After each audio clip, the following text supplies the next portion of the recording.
It is our mission to embrace the ideal that our show shall always strive to belittle the stupid and to play an occasional song. We shall also strive to take all of your requests, but to never, under any circumstances, play those requests. It is our mission to offend as many people as we can in the shortest time possible.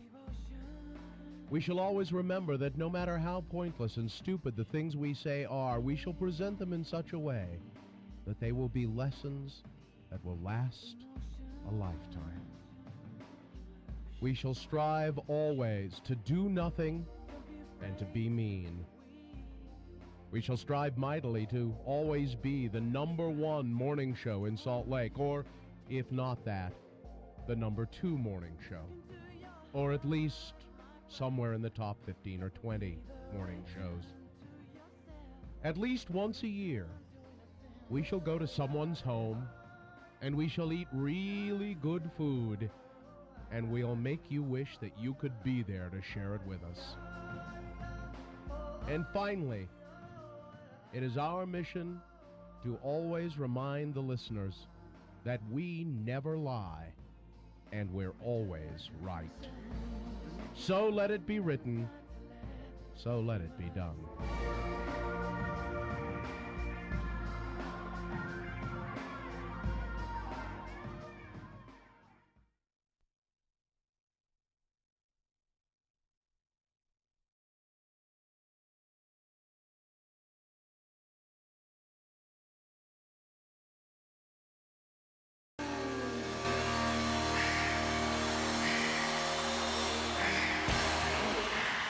See, the usual gang of misfits and dope addicts are here. Well, I think I know why. Because on this day, Charles Manson's body has been released to his perhaps grandson. Not only that. It's a twofer. Yeah? Ah, so? On this day. Okay. Adam Clayton, born. U2 bassist. How old is he? Do you have that? 58. 58. So, but that song, I don't really care for that remake. The original is just way better. Yeah, but it's not Paul McCartney's birthday.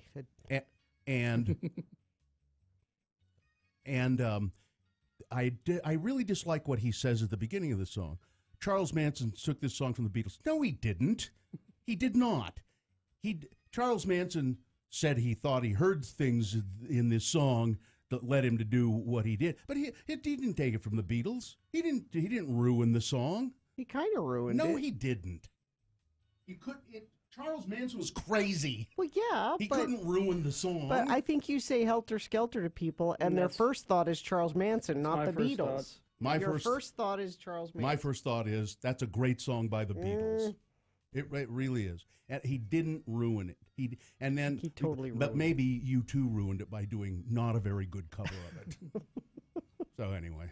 So I'm really kind of upset today by something I see when I walk into the building. What's that? I hadn't noticed it until today. But, so somebody's taken upon themselves to put up all of these hand sanitizer stations. Yes. Purell everywhere. Around the building, which I never use. I never use those anywhere I am. I wouldn't say never, but I have seldom used them. I love the fact that they're around.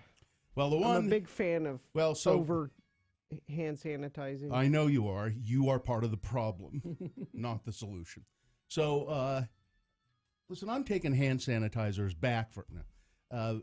So between the two bathrooms, there is a wall. Mm-hmm. There's a women's bathroom on the right, and facing it on the left is the men's bathroom, and there's a big wall there between them.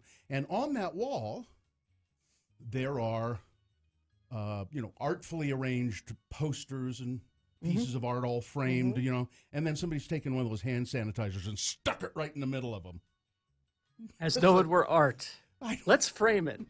Let's frame the hand sanitizer. I guess. I don't. Let's put a picture frame around it. Yeah. It bothers me because those were spaced, hung nicely, spaced in a certain way that the decorator wanted them. It's like, why don't we just go put a big hand sanitizer right next to that poster of Sting? So we can stop. You see what I'm saying? We stop there. Oh, look at Sting while I sanitize. It gives you something to look at. Yeah, right. It's just people don't think about stuff. Yeah, I'm going to stick this here. Well, I ain't paid to think aesthetics. I'm paid to put these things up on the wall. I was just really happy when I went down to Canyonlands and I went to Newspaper Rock, where there are ancient Indian artifacts and cliff art and stuff like that. Somebody put a hand sanitizer on the cliff, so that we'd have a, come on, please think. People just don't think before they do stuff ever. Well, they said to put a hand sanitizer here. We'll need one from, if it's that desperately needed for the bathrooms, don't put one in the middle of the wall anyway. Put one inside of each bathroom. Well, then we'd have to use two. Yeah. This way we use just one. Yeah. Well, we want you to actually wash your hands in the bathroom, and then we want you to come out of the bathroom and sanitize your hands, which is stupid. It's just not necessary. And why was it deemed necessary to put these hand sanitizers up in the first place? I'm a fan of them. They're I ugly. want more hand sanitizers. They're ugly. I would like one every 5 feet. Keep your sanitizing to yourself. Have one in your purse. There are filthy radio people here. Have one in your purse. I do. Okay. But I want everyone You using can't them. force me to hand sanitize. I'm not going to do it. I appreciate them. I'm glad they're there. I refuse to do it. I'm going to wipe my nose on my hand like this and shake hands with somebody later. Gross. Yeah. Keep that in mind when you reclaim that firm handshake. That hearty handshake, yeah. Think of where my hand might have been. Yeah. It's never been sanitized, that's for sure. I don't do it. I refuse to use it. All right, let's... we're going to have an X poll later on. What is your prized possession? Gina's is going to be a hand sanitizer. All right, let's get the show started officially in a second with your check-ins. Oh, God, I'm tired. You could win International Sportsman Expo tickets. This is not just sportsmen. These are international sportsmen we're talking about. It's sporting all over the world. Yeah. International, bi-coastal, intercontinental. I've been hunting pot guts in Ipswich. Pot guts in Ipswich? That might be my sign-off. We got the foxes to chase them, What? Tally-ho. All right, so we'll take your check-ins, 877-602-9696. Call in, tell us how many hand sanitizers you have, what you're doing. Check in with the Radio from Hell show, 877-602-9696. If you need a plumber, Shamrock Plumbing. We can help you out with that. I've needed a plumber, and I've called Shamrock Plumbing. I've had them snake out my drain to the street. All right, enough of that kind of talk. I've had them replace faucets, my kitchen faucet. Yeah. Do you require them to use hand sanitizer? No, because they're very clean at Shamrock Plumbing. They are very, and they're very... They clean up after themselves when they leave. They tidy I've told the story. They rerouted a bunch of pipes in my basement, Shamrock Plumbing did, and they left the basement cleaner than it was when they went down there. They looked around and went, we got to do something here. Shamrock Plumbing is, they are the best. We use them all the time. No job too big or too small. Call them at 801-295-1690, and they'll say, Shamrock Plumbing, how may I direct your call? And you'll say, emergency, or I need just a simple job, or my toilet's making noise, or water softeners, or water heaters. I had them put in a water softener, yeah. 801-295-1690 or shamrockplumbing.net. X96 is your home for non-stop music.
Well, it is time for the kiss. Now, did we get enough kiss money? Yes. In the short amount of time. He's lying. Yes, we did. How much did we get? We got we had the $1,800 that was dropped off here. And then on the phones we had about $455. Okay. We said $2,000. That's $2,255. And that was in a 10-minute time frame, really. Richie has always wanted to kiss Gina. So badly. Always wanted to. No. Oh, Craig's reaching into his wallet. I was hoping you would stop it. And we need. Here's Craig's going to give $2,000 to stop it. And we need video of this. Oh. We need evidence. People will want to see this on our website. All right, have you got it, Dylan? Mm-hmm. Okay. Well, Richie, why don't you? Is there an embrace involved in this, or just? No, what? Well, there was over 2,000. Okay. I don't know. Craig, he's taking his teeth out. Watch, we'll let Craig decide. Is an embrace okay? Yeah. During the kiss? Because this is the guy who signs the check. I'm doing this willingly, so I don't think it's sexual harassment. So now I'm gonna. Wow. Do we need to pull him off? Take the microphone up with you. She's so creeped out she can't. She is so creeped out. It's for she can't the homeless and to defeat FM 100. Oh, excuse me. It's to defeat FM 100 and for the homeless. All right. Yeah, you're going to want the microphone close for the noises. Smacking noise. You're not going to be any noise. Oh, quit licking your lips. Okay. Here we go. Put your teeth in, Richie. No, I said I would do it with the teeth out. Now, who's counting? 3. We all will. 1,001, okay. Like that, okay? Yeah, we'll do it. Ready? Okay. Ready, set, go. They're not doing it yet. So weird. Okay. This is really weird. I didn't think it was going to be. Okay. Let's go. Okay. 1,001. 1,000.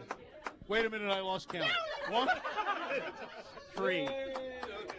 Yay! For the homeless. Yay! It's for the homeless. Yeah, we should have had mistletoe. Was it a big disappointment, Richie? Richie, was it worth it? No, but Gina wants more. Was it everything you hoped? That was more than 3 seconds. That was. She kissed back, guys. Did she? Did she? She kissed back. Yeah, was it better for me or was it better for you, Gina? It sounds like it was better for you. Yeah? Yeah. Craig Hansen, the president of our company, now wants to see me in his office later this afternoon. Oh, again? Maybe he's another got 2,000. Maybe he's got 2,000 he wants to spend. Yeah. Well, He saw what a good kisser you were. He wants lessons. I'm glad. Did you just wipe my kiss off? That was really weird. I didn't think it was going to be that weird until you were right in my face. So this is my question. You're constantly flirting with Gina. Soft lips. Is that your question? Mm-hmm. No, I'm just wondering if this has changed your desires or intensified them. We're done. You're We're done? That's it? We fulfilled it. Well, what else are we going to do, Gina? There's nowhere to go from here. All I know is that I have a really sick feeling in the pit of my stomach that I didn't have about 5 minutes ago. So it's done. That was good. Did it for charity. Okay.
Show on X96. Call 877-602-9696 or text us at 33986. Message and data rates apply. Yes, that's how you get a hold of us to check in this morning. Yeah, there's one line open, at least there was when I checked a second ago. 877-602-9696 to check in with the Radio from Hell show. Please, we'd love to hear from you, what you're doing today. Let's go. You are going to be a part of the least popular feature we do, check-ins on the Radio from Hell show. But let's start the show officially. Brought to you by LASIK at Hoops Vision. Now, this resolution's easy. Ask about 24 months, zero interest, and their See Clearly guarantee. Schedule your free LASIK consultation today, 877-30-LASIK or hoopsvision.com. So the moon is just about gone now. Waning crescent moon, 15.4% of full. The moon will set today at 3:55 p.m., today being Tuesday. It's the 13th day of March in the year of our Lord 2018. And this is North America's most jazzy radio broadcast. Jazzy. Coming to you from high atop the second story, the hand sanitized story of the 12-story Broadway Media Tower. It's the Radio from Hell show starring the Lords of Morning Radio, Carrie Jack Jackson. I'm Bill Allred. That over there is Gina Barberi, and the senior executive producer of the Radio from Hell show, it's Richard Stedman. He isn't here. I don't know. Vegas. He's in Vegas. Yeah, okay. And a let's city see. that's lost on him. Yeah. Yep. Yeah, he has all that fun, and he can't do it. Dylan Allred, no relation, is producing the show in his stead, helping with that, and also producing video for the show, which you can see at x96.com/live. And Nick's your buddy, Nick's your pal, hasn't stood close to a comb or a brush for several days now, is here helping out on the program. That hair, Nick. He's not denying it at all. When was the last time did you lose your brush? Maybe? Yeah, you did. Yeah, I lost it. Enjoy that now, because when you get older and you do that, people will be concerned about your well-being. I'm concerned about his well-being now. Checking in with the Radio from Hell show, brought to you by Try the Gear, Buy the Trips, Meet the Pros at the International Sportsman's Expo, March 15th through the 18th at Mountain America Expo Center. See the latest in fishing, hunting, and outdoor gear. Come see everything the outdoors has to offer. Tickets are just $14. Youth under 15 are free. You can use the code X96 and receive $4 off at sportsexpos.com, or maybe somebody won them from us right now that wants to check in. No, I think somebody did. Yes, that is the case. It is not Matt, however. Matt, I'm sorry you didn't win the tickets, but why don't you do something? Okay. Why don't you do something really remarkable here on the check-ins to make everybody feel bad that you didn't win them? Well, that's not going to do it. All right. Matt? Hello? Hi, I'm here. Sorry. Yeah. What are you doing, Matt? I'm okay. I didn't win the tickets, but I got my X96 T-shirt yesterday, so I'll take that. Oh, you did? You won a Boehner T-shirt? Nice. Yeah, I won last week, and I came and I picked it up yesterday. How was that experience for you? Were you treated well at the front desk? Yeah, she treated me really well, and I found the T-shirt to be quite comical. I'm glad you're enjoying it. Well, Matt, on a scale of 1 to 10, 1 being not very good and 10 being very good, how would you rate your experience here at Broadway Media? I would rate it as a 10. As a 10. I don't remember what I won a couple years ago, but I also came in. Oh, it was the shot glass. It was the shot glass from the X96 Toyota show. Okay. Yeah. Now, on a scale of 1 to 10, 1 being least likely and 10 being most likely, would you recommend Broadway Media to your friends and family? Yes. You would? Good. Okay, thank you. And on that same scale, 1 to 10, how likely are you, with 1 being the least likely and 10 being the most likely, to wear a Boehner T-shirt in public? 10. I actually brought it with me today. Oh, well, there you go. Well, our customer service representatives are happy to hear that. Are you going to wear it to work? Yeah. You're a good man. What kind of work do you do? I'm a local truck driver from Clearfield, and I just drive between Salt Lake and Clearfield, and sometimes I go up to Tremont. All right. Well, Matt, thank you, and keep yourself safe out on the roads. See you later. I will. Thank you. Bye-bye. All right. Let's go to David, who won the tickets. Good morning, David. Good morning. Thanks for letting me listen. Thank you. David, it's going to be exciting for you. You're going to the Sportsman's Expo, not just the Sportsman's Expo. It is the International Sportsman's Expo. Doesn't get any better than that. It sure doesn't. You know, I'm glad you feel that way about it. David, I'll bet you they have corn dogs there and jerky. That sounds real international. I'm sure they'll have a lot of jerky. Yeah. So, David, what do you do? I work up at Rocket Ranch. I've talked to you before. Oh, yeah. Up at, what it used to be Thiokol. What is it now? Right now it's Orbital ATK, soon to be Northrop Grumman. Northrop Orbital Grumman, ATK, that's right, or yeah. whatever. All right. Well, David, take care. I know we're losing you. I think you're getting close to work, and that was too far out for us, okay? All righty. Well, thank you. All right. See you, David. Bye-bye. He makes rockets. My David. Jason. Hello, Jason. Yeah. Jason, what's up with you today? Hi. I'm on my way to work. Mm-hmm. What do you do? I work for the VA in Salt Lake City. I rate disability claims for veterans.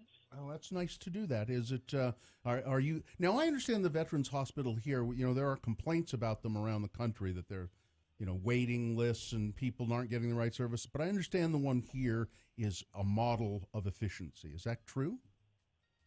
I've been there, and I'm a vet, and I talk to other vets that are there waiting, and it seems like folks are pretty happy with it. So I would say that's true. Good. Yeah, I've talked to some veterans who use the services here, and this is a regional veteran VA hospital, right?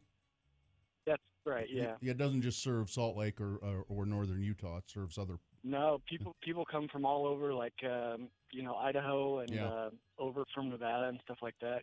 You might say it's an international Veterans Administration hospital. International. I guess you could call it that. People come from as far away as Idaho. That's right. So, right. Yeah. Well, David, thanks for checking in with us, and thanks for being a friend of the program. Thank you. Thanks All for right. letting me listen. You bet. See you later. Let's see. We got Jeremy from Pennsylvania checking in. Owl the Geek. Daylight savings threw me off yesterday. Should be back to normal today. Okay. Everybody's feeling that way. Teacher Emily checking in. I only use hand sanitizer after I touch my students' desks. Yeah, you don't know what those dirty little children are doing. Let's see. Good morning, lords and lady. 10% is all I need. It's my Huggin' Monday from Nick. Okay. Bus driver Allison. Always listening, but never actually have time to check in. Ogden shut in. Tim the Tree Guy. So Didn't you have a check-in? My dad, Daddy Tom. Yeah. He's up this morning and checking in, and he is pro hand sanitizer. Tom he wants you Barberi. to know, Tom Barberi. He's pro. He is. Leave it to Tom Barberi to take the safe position. The only traffic incident I'm seeing is a friend of the program texted in at 33986 and said West Gate of Hill Air Force Base is a train wreck. Now, I don't think there's an actual train wreck there. I think it's probably just slow getting on base. But if there is an actual train wreck, Todd Newcomb will cover it on the Railroad Roll By. It's Railroad. Railroad Roll By podcast. No. That's traffic. I talked to a guy yesterday. Remember that train wreck on the train from Portland to Seattle? Mm-hmm. A couple of weeks ago, 3 weeks ago, whatever it was, and 3 people, I think, were killed. His son was on that train. Wow. He was going to meet his son somewhere, and he was stuck. They were on that, just had to sit there for like 8 hours before anybody could get off the train. So. All right. After this, big boy news and opinioendo, and we will start the X poll. Be prepared to weigh in on this question. What is your most prized possession? Now, I was the one who thought this would be a good X poll. We'll see. I don't want it to be. I want it to be an object, a thing, not don't a say, person. Yeah, don't say, or my a pet. children, or my dog, or my family, or a thing, a possession, something that you have that you just love and would be devastated if you lost it. I have too many. Do you really have? I do. Yeah, try to one or two. Try to narrow it down. One. I gave Dylan a picture of mine, and he'll post it when we talk. Did you? Oh, good, because so you took it that way as a thing, your most prized possession. All that and more on the way. Stand by.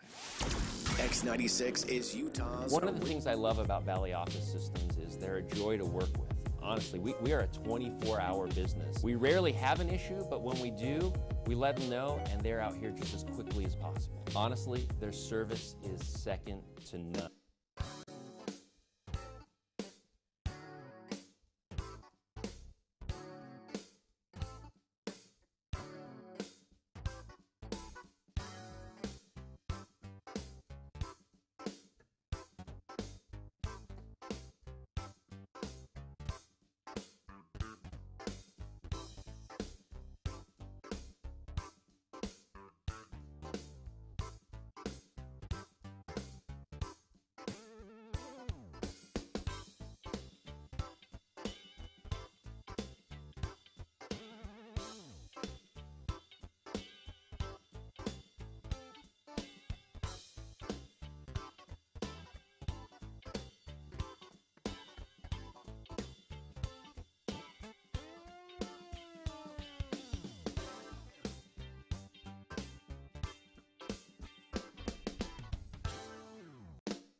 Claps.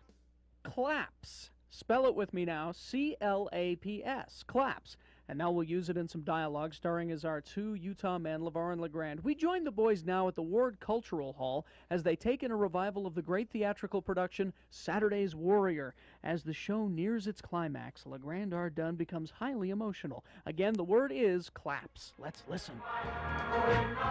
Oh, this is such an uplifting show, LeVar.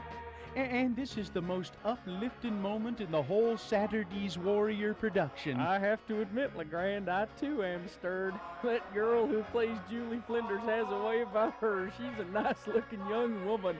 I am stirred. Oh, she found her true spiritual mate. And they're going to have a wonderful life together, and they'll have a big brood of kids, too. No abortions for them. Oh, that evil Mac, that son of perdition, he'll never have influence on them. Girl like that you wouldn't mind having an influence on, though. I have never experienced a theatrical moment like this before, LeVar.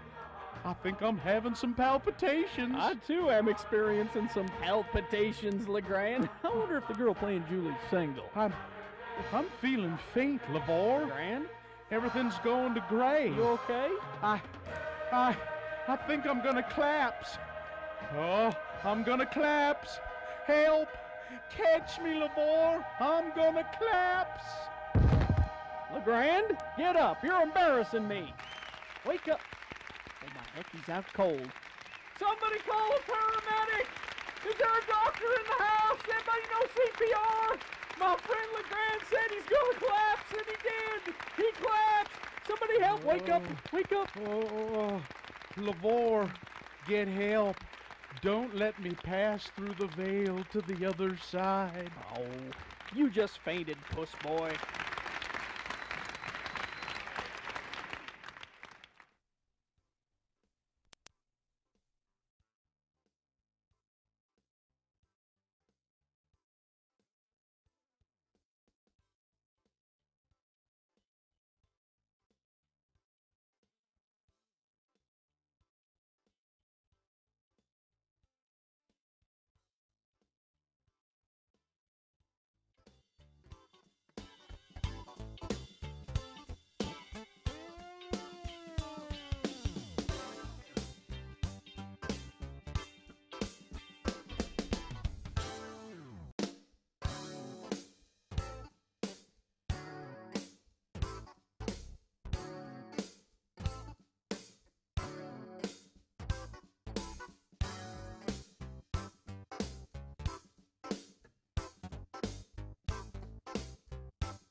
All right, we're going to start the X poll coming up here in a bit, but first, big boy news and opinioendo brought to you by.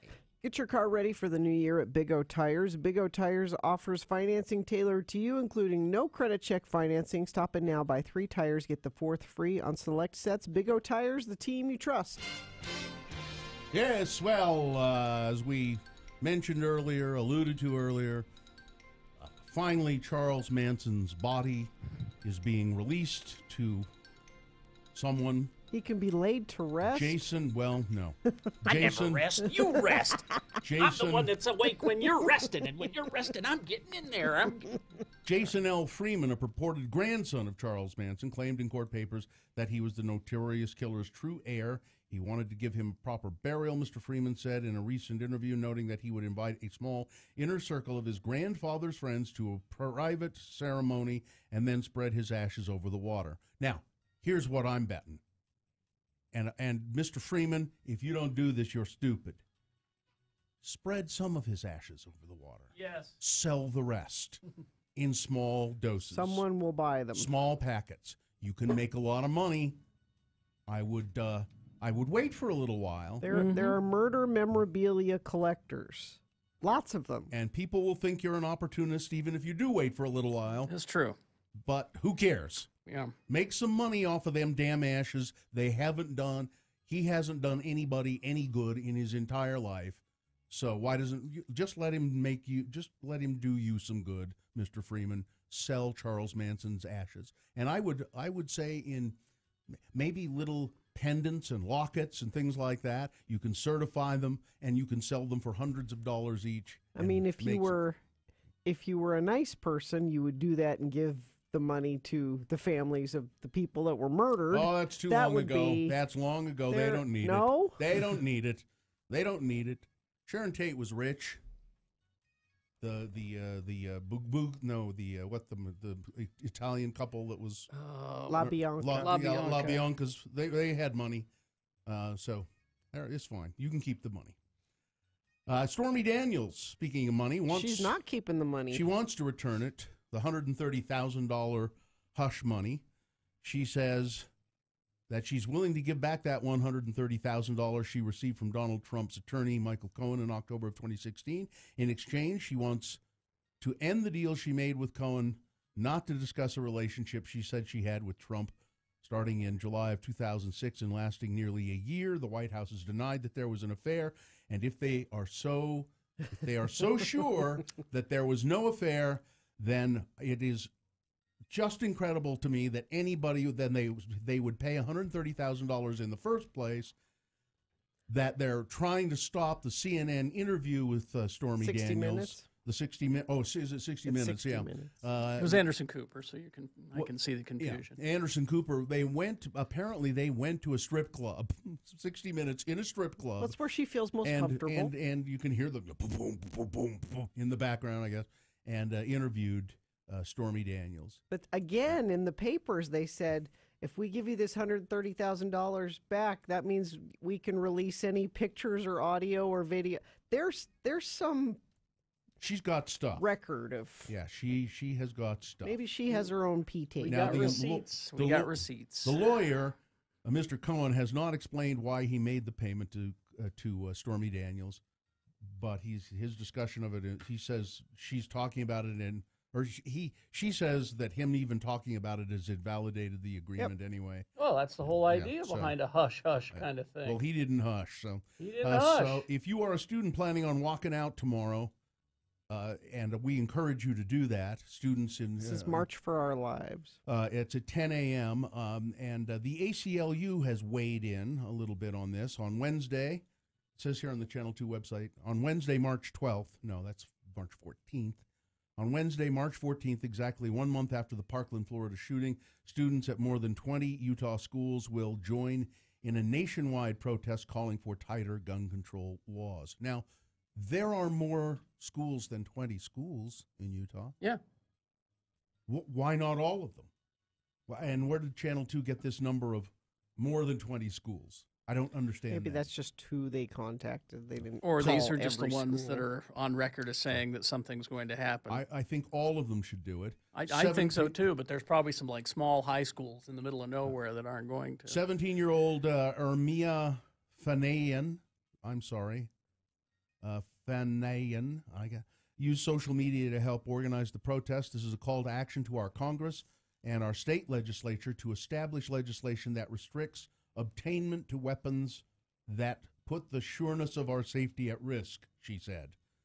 As part of a national protest, students plan to leave class for 17 minutes at 10 a.m. tomorrow. The American Civil Liberties Union of Utah held an interactive press conference on Facebook Live yesterday, where they answered questions for viewers about their rights. ACLU guides Utah students ahead of the gun control protest.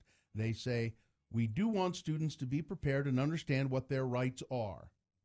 This is according to Maria Del Mar Gonzalez of the ACLU. "We want students to know that they cannot be disciplined in a manner different than they would normally be if they were to cut a class." Ah, okay. So they could still be disciplined. And I don't know what the discipline is for cutting a class. Yeah, what is it if you cut a class? It depends on the school. It's nothing serious, really. Usually, No. It's nothing serious. My favorite one is always if you slough a class, if you cut a class, you know what we're going to do? We're going to suspend you for a day. You mean I don't have to be here? You mean I don't have to be here at all? That's great. Thanks. Thank you. See, I was on stage crew in high school, so we always used that I got. Sorry, we got sets to build. Yeah. We got lights we're See hanging. this- You know, and see you this weren't on my doing that, belt? were you? See this on my belt? Yeah. These are keys to the auditorium, okay? Then we get in Braden's pickup and drive up here to Cosmic Airplane and buy punk records. Of course, that's what you do. There you go. The walkout is tomorrow. Do it now. Republicans on the House Intelligence Panel say that they have completed interviews for their investigation into possible collusion between President Trump's campaign and Russians, and you'll be happy to know. and I was kind of surprised when the Republicans on that committee said, you know what? Didn't find any collusion between Trump and the Russians. Our own Chris Stewart. Well, let me get to that in just a second. He says, we have found no evidence of collusion, coordination, or conspiracy between the Trump campaign and the Russians, and we're done. Well, that's good news. Sure is. Now, as Gina pointed out, Chris Stewart, he was their point man yesterday, pretty much, for the Republicans on the committee, and he was on every single news show. And his basic comment on the whole thing was, well, the CIA examined all of the evidence that we did, and the CIA seems to be thinking that there might be some collusion, but they got it wrong. The CIA... Me, a congressperson, I got it right. You're saying the CIA is wrong. By the way, the Intelligence Committee isn't just the Republicans. No. Yeah. There are other people on the... There are Democrats. And the Democrats are saying, we're not done. We're not No, done. and we were surprised that you ended it so quickly. Yeah. The House Intelligence Committee closed the matter Monday, and Chris Stewart says, the CIA just got it wrong. Mm-hmm. They about whether President Putin was lying to help the Hillary Clinton campaign. The agency, the CIA, just didn't really examine. They misinterpreted some of the key intelligence. The CIA did. We congressmen from podunk states around the nation with barely an education, some of them, they know. They figured it out. Well, if you lost your car keys in the kitchen and you spend your time looking in, some other room, you're not going to find the car keys. No. I looked. They must be gone forever. I think Chris might have been not looking for the car keys. There was I don't have it here in front of me. I've got it filed away somewhere. There is a Republican on that committee who came out and said, I can't support this. We haven't finished There is a Republican that said that? That surprises me. You want me to find Yeah, because I like to point out when somebody does the right thing. Let me see. Because Chris Stewart, remember his name when it comes time to vote. He's running right now, too. Yeah, because, he's on the wrong side of history on this one. He will be listed among the people who helped cover it all up. I can't find it right now, but it's... I'll find it. I'll have it for the next news. Now but there is one Republican, Connors, I think his name was. Let's see. Once again, the first presidency of the LDS Church has issued a statement saying that it is not to be a good Mormon. You do not have to be a Republican. We want to the first presidency of the LDS Church. Okay, so this is the highest level. They finally have said that. Well, they have said it before. But they're saying it again. You're just not listening. They're saying it again. You don't have to be a Republican to be a good Mormon. Our Utah communities and our state are best served when Utah citizens fully engage in the political process through caucus meetings, primaries, and other political mechanisms. It is not necessary to be a Republican. Just be involved. Now, as a matter of fact, Kerry, they say this almost every election cycle. They do. They say it's so. Then I would ask the first presidency, how many of you are Republicans? Do you know any Democrats in the quorum of the 70? So are there how many Democrats are in? I would say. Well, Bill, I think I know a Democrat. I mean, my next door neighbor is a Democrat. My neighbor, he has an earring. Yeah, must be a Democrat. Yeah. So I'm just curious. Let's see now, and then Senator Hatch, Orrin Hatch, is one of the most duplicitous, awful, lying people on the planet. He's one of those dumb ass people. You're the dumbass people. He's one of those dumb ass people. Listen, I apologized for saying dumbass people. So here's what he's done. He's old and confused. This just reeks. Ugh. People should be infuriated about this and not praising him. Senator Hatch promoted this first, and other senators have jumped on the bandwagon. An initiative to help with school violence, to help end school violence, to help end that. Okay. And so what are they? It's Senator Rubio, Senator Hatch. Listen, some of the best minds. Senator Grassley. There are some Democrats. I can't say Grassley. So it's the Stop School Violence Act of 2018. They're going to $100 million, $75 million immediately, $100 million annually for the next 10 years. To do what? To stop school violence? Here's what they're going to do. They are going to train students and school personnel and local law enforcement to identify warning signs and intervene to stop violence before it happens.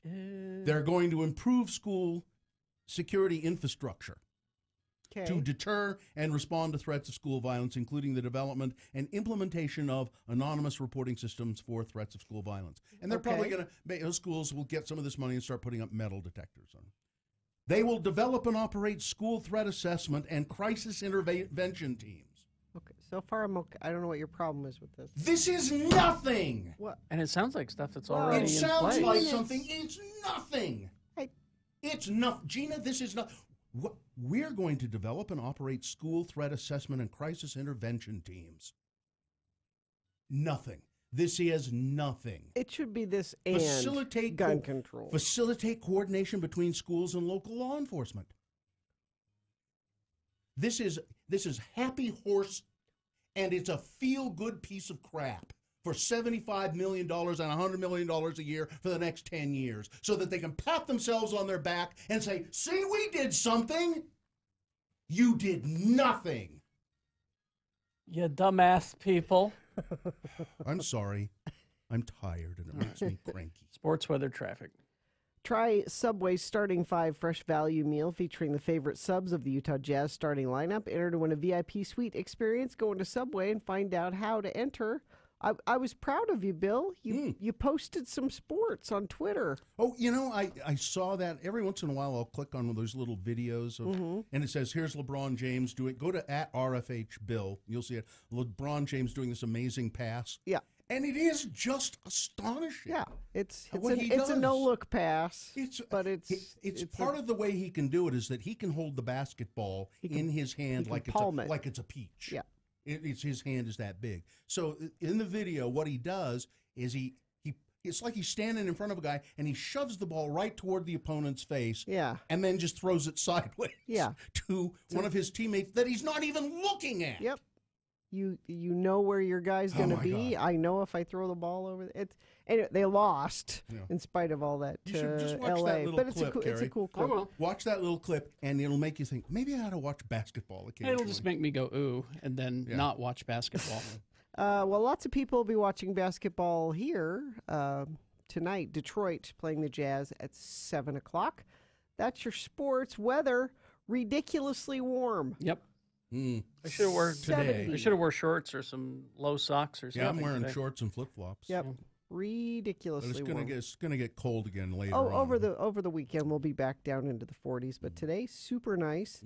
Let's see traffic. We've got a crash southbound I-15 just south of 200 North, the on-ramp in Kaysville.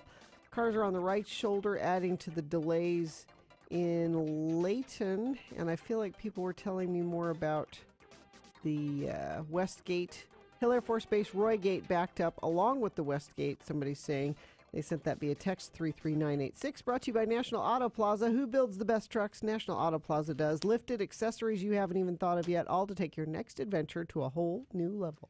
This just in, Trump has ousted Secretary of State Rex Tillerson. Really? And replaced him with CIA Director Mike Pompeo. Oh, well, here we go. Orchestrating a major change to his national security team amid the negotiations with North Korea. And you know, so this is also the first step to let's fire Robert Mueller. Trump last Friday asked Tillerson to step aside. The embattled top diplomat cut short his trip to Africa. Pompeo will replace him at the State Department. And Gina Haspel, the deputy director of the CIA, will succeed him at the CIA, becoming the first woman to run the spy agency. Yeah, that's the I think that's the first step to firing Robert Mueller because there's no collusion, but we don't want Robert Mueller to investigate anymore. Well, if there's nothing there, there's nothing to investigate. So, the X poll. Yes. I'm sorry. I'm cranky today, and did I get too wound up there? No, it's all right. It's a emotional topic. Yeah. So the X poll is just simple. What is your most cherished possession? Now don't say your kids. Don't say your pets. Your health. Don't say your spouse. Yeah. Don't say a thing. I mean, like a thing you have that you're like, I would be devastated if something happened to this thing. I probably have some sentimental stuff, but you know what? Really, my bicycles. I have 3 bicycles, and I love those bicycles. But is one like your favorite? Saving a fire bicycle. The one that I'm riding right now, which is pretty new, and it's an electric bike, and it's fun. I love it. I like it a lot. Well, see, this gets into, because we agreed it wasn't going to be kids or dogs or spouses or anything like that.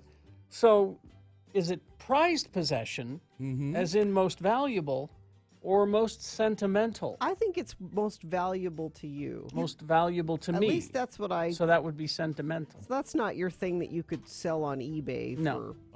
Carrie, do this. Do 2, and then we'll tell you which one you can keep. This runs into a bigger problem as far as the sentimental things of it. I have more than one. Well, yeah. I mean, I got easily 10. You know. Yeah. I mean, and I have more than one too. I just picked, and I gave this to Dylan. I don't know if he wants to put it up at x96.com/live, but it's a painting that my great grandmother did. Oh, there it is. I've seen it. I know the painting. My great grandmother. That's nice. Yeah. So at x96.com/live, you can see it. She did this whole. You'll think this is interesting, Carrie. I'm not sure why, but she did a whole series of paintings of old Korean people. That guy's Korean. Does she have old Korean friends? I don't know. She just likes a good kimchi and some bulgogi. Yeah, I don't know, but like my mom has one of an old Korean woman that she did, and I have one, and this is an old Korean man that she did, and I can't replace that. Now you say that. See, I've got some paintings that were done by friends of mine who are artists. I'd be pretty devastated if I lost those. Yeah. Now, see, I was going to start listing stuff, and Sue says, no, this list will be helpful. It will let me know what I can get rid of. Yeah, so don't say anything. I'm not saying a word. You didn't mention this. Trash. Well, I'll say one of the many, okay, is I'm wearing it right now. That hat? No, this watch. Oh. Sue got me this watch for yeah. my birthday a long time ago. Yeah. And it's my favorite watch. It's my Space Ghost watch. Mm-hmm. And I love it. So that's very sentimental because it came from her. Mm-hmm. Let's see. Someone says, my most valued possession is my Golden Gloves Award. Ooh. I found it in my front lawn. I don't know how it got there. If you've lost one, contact me. Finish the sentence, You just Gina. found one. 877-602-9696. We'll take your phone calls, too, on the X-Poll. Your most cherished. Oh, I got a message from Sue. She's throwing away all of your other watches. Oh, there we go. My grandma sweaters. I inherited a lot more of them after my mom died. I love them and I wear them, but I probably shouldn't because I want them to last forever. My grandma's sweaters. Wow. All right. So, start lining up for the X-Poll, 877-602-9696, or text in your stuff. No, you can't say your mother's ashes. No, we're keeping it away from... Not actual people or what's left of people. Yeah. Doesn't count. No, exactly.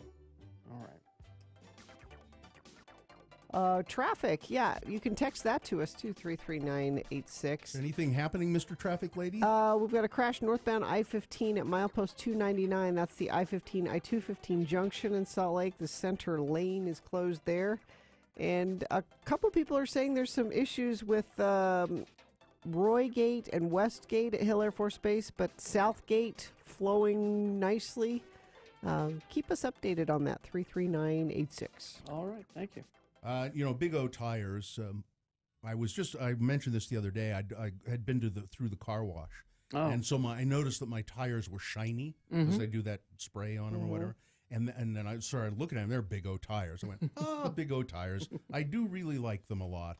I go to the Big O Tire on South Temple and 2nd East. I go to the one on Highland Drive. That's where I got my snow tires. 33rd. They're always accommodating too. They'll say, "Are you going to wait for it? We'll get to it. We'll get to it. Well, you won't have to wait long." That's the great thing about the one on 33rd is you can go across the street to the comic book store. Yeah, I don't mind waiting there, but I don't. Sometimes I have said, "Hey, I didn't even get a chance to read my magazine." Come on. But Big O Tires is team you trust. They're great, and right now you can get $250 off a set of Goodyear tires. But this offer ends right at the end of the month. Tires can be an unexpected expense. They know that. So you can get no credit financing for new tires. No credit. So Big O Tires, there are 38 locations. You can find a Big O Tires near you by going to bigotires.com. Railroad. Roll by podcast.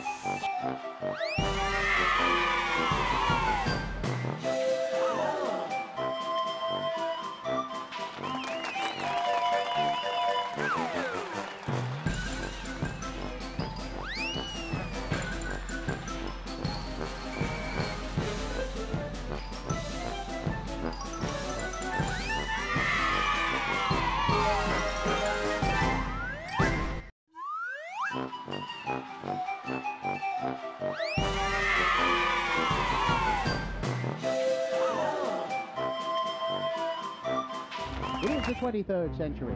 Humans have left the lowly confines of planet Earth and have sought their destiny among the stars. While many things have changed, one constant remains: the need for young men to venture forth and do the work of the Lord. This is the tale of two such men who at the age of 19 have answered the call of their general authorities and are embarking on a 2-year mission to spread the gospel throughout the galaxy. This is the story of Space Elders! We join our elders as they arrive on Vulcan. They hope to find a cure for Lehigh, who is suffering from Ponfar. Ah, Vulcan, world of logic, place of pointy-eared people. Here I will seek out my mate and find man who killed parents, settle down, and raise pointy-eared offspring. Knock it off, Lehigh. You aren't a Vulcan. I was hoping you only had the 24-hour type of Ponfar. Dang it. Oh, here comes somebody. Excuse me, sir? Greetings. You are new to Vulcan? Hi, I'm Elder Spock, and this is Elder Jensen. Hi. We represent the Church of Jesus Christ of Latter-day Saints. You know, the Mormons. Spock? He is a legend on Vulcan. You mock us by using his name. Oh, we mean no disrespect. Lehigh here is Spock. I mean, they mind-melded and something went wrong. Elder Spock here is suffering from Ponfar. Ponfar? This is almost illogical. We must meet with T'Pau. She will know how to proceed. This is Spock? He does not look like Spock. Fascinating. So the great son of Vulcan has sent you as his replacement? Joining will go on as scheduled. Joining? What joining? My parents chose my mate when I was 7. We were telepathically linked, and now is the time for us to be wed. Spock was joined with this woman. You haven't even gone to Snellgroves with her. You can't marry her. Talk about breaking the rules. We are all gathered. We shall proceed. We are here to complete the joining of Spock and T'Pring. Unless there is anyone here who objects, the ceremony will commence. Excuse me, T'Pau, ma'am, I have a problem with this. Only Vulcans are allowed to protest. One more word out of you and I will have you removed from this holy place. Now, shall we begin? I protest. T'Pring, no. Why? I have chosen another to be my mate. I choose Elder Jensen. But I was to be the one you chose. A challenge has been made. T'Pring has chosen her companion and is her right. Let the combat to the death begin. combat to the death? Oh, come on, Lehigh Spock. You know I can take you in a fair fight. Be logical. Give up now before I have to hurt you. Hey, you cut my Mr. Max suit. Why, they ought to teach this at the MTC. Oh. We have our victor. Elder Spook shall wed to bring. Excuse me, ma'am, but I don't think I can go through with this. You see, I just killed my companion, and we're way out of our sector. My zone leader won't be happy at all. I really should be going. And I will be free to take Ston as my husband. Is this the end of Butch? Will Zone Leader Hansen really be upset at Lehigh for killing his companion? Will Spock show any emotion when he finds out that his fiancée has married another? Tune into our next episode to hear Butch say, Hey, man, be careful. Do you have to drag my body all over every rock? Butch, you're alive! Shh, keep it down. I faked my death so I wouldn't have to kill you. I'm glad to see you're back to being your old self. I didn't kill you. I didn't. I don't remember much of anything about the past week, Look, though. just drag me back to my hyperbike and I'll tell you all about it. Well, we left the quadrant. What's Zone Leader Hansen gonna say? Well, maybe we just won't tell him. Well, that would be the logical thing to do. Huh? On the next finger-crossing episode of Space Elder!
On X96.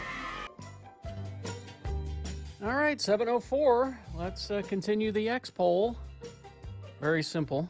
What is your most prized possession? Again, we're not kids, pets, spouses. Yeah, no. None of Not that. obvious stuff. Yeah. Yeah. But it is hard to. It becomes hard to really narrow it down. I thought I didn't have anything, and then.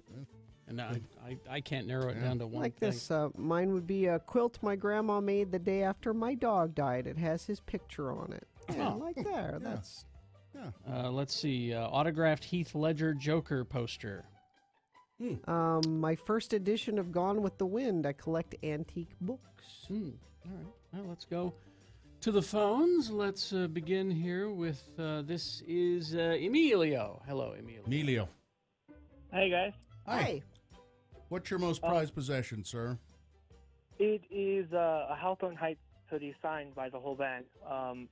Back in '06 during my first. Can I say the A word on the radio? No. Is that cool? No. No. I'd rather not. No. I think. No. Yeah, you better not. Yeah, it's the big A show. Oh, big ass show. You Oh, can say that. that. Yeah. You can say that. You're You can saying say something that. else. You say big ass show all day. That's if what you it's want. called. I'm sorry. Yeah. I thought we thought you were going to say something else. You're a very polite Thank young you. man, Emilio. Appreciate that. So it's your Hawthorne Heights jacket signed by the band. Did you buy it at the merch table and then get them to sign it? Yeah. Nice. Well, very good. I think that's it's interesting though about what someone thinks is their prized possession, and I'm not denigrating you at all, Emilio. But I think, why would that be? Why a Hawthorne? Well, you're too close to. You've had too many encounters with bands and autographs and stuff. For people that haven't had a lot of that, that's exciting. Yeah. All right, My first Emilio. concert. Yeah. Yeah. Oh, that was your first concert. Yeah, there you go. There Well, you go. now you're stepping it up. There All you right. go. Thanks a lot. It's nice to hear from you. Okay. Thanks. Thank you. Let's go to this is Tanya. Tanya. Yes. Hi, Tanya. Hi. Oh, Tanya, by the way, we have a line open, 877-602-9696. Your prized possession, Tanya? My prized possession it's a panoramic photo of a Civil War cavalry that my five-time great grandpa was in on the Yankee side. Wow, Oh, okay. that's really cool. That was going to be And my I next got it. question. I got it because my brother is a Confederate flag flying. Really? Like he must have forgotten that Iowa was not in the Confederacy. I have no idea why he hangs a Confederate flag in his living room. But anyway, that's why I was the one to inherit the photograph of the Yankee cavalry. Well, now, it's one of those panoramic photos, so it's pretty big, is it? Yeah, it's probably 2 feet wide, and it has them all lined up. And is your ancestor in the photograph? Yeah, there's an X over his head to mark where he's at, so it's pretty cool. That's really cool. And it is. And do you have any idea who took it under what circumstances? I have no idea, but I know that it was right before one of the battles that they went into. So that's the only history I really know a lot about. And I know that the Smithsonian had contacted my grandma before she passed away, offering her money for it, and she turned them down. Wow. Yeah. There you go. That's very cool. So this is turning into Antiques Roadshow all of a sudden. Thanks, Tanya. Thank you. Thank you. But like this person said, my divorce decree is my most prized. There you go. possession. That's okay. Whatever works for you. Travis the Pieman is Travis. here. Hello, Travis. Is it a pie, Travis? No, it's not a pie this time. All But right. it is a set of Christmas stockings that my mother meticulously cross-stitched for her. Oh, that's nice. 8 of 29. She couldn't make the last one for my son because when he was born, she was really sick, and she passed about 6 months after that. So we've taken her pattern, and we're starting to finish that last one. And I can tell you we have a whole new appreciation for the work she put into all of it. Oh, that's nice. That's great, Travis. That's exactly what we're talking about. Yeah, it's the kind of prized thing. possessions that it would just devastate you if you lost it. All right. Exactly. Thanks, Travis. Thank you. All right. No problem. Let's see. I'd probably be most disappointed to lose my old passports with all the stamps that I have Oh in yeah, them. that's cool. Those would be impossible to replace or replicate. Lionel. I think mine are in a safe deposit box, as a matter of fact. Amy says, my four-wheeler. Raptor 700. She's my baby. Rolling coal, man. Let's go to, this is Antonia. Hello, Antonia. Hello. What's your most prized possession, Antonia? I have a stand with 2 helmets on it. With a Power Ranger helmet specifically. Power Ranger helmet with what on it? Like they're on a stand. They're like little collectible Power Ranger helmet heads. Oh, okay. Oh, okay. They're like little helmets. Display. Okay, they're not full size. Not All right. actual size helmet. Okay. All right. Oh, well, Thanks, Gotcha. Antonio. see, there's an example of something. Okay. It's not your most prized I know. possession. It's certainly not. Let's see. My wife left a business card at my door when we planned our first date, telling me thanks for the help. I helped her with a car issue the day before, including her personal phone number. I keep that in a box of keepsakes. Oh, that's nice. Is that Steve from XL Automotive Repair? Is anonymous. Okay. Sounds like Steve. My most prized possession is my late father's guitar. He was an amazing musician and committed suicide a year and a half ago.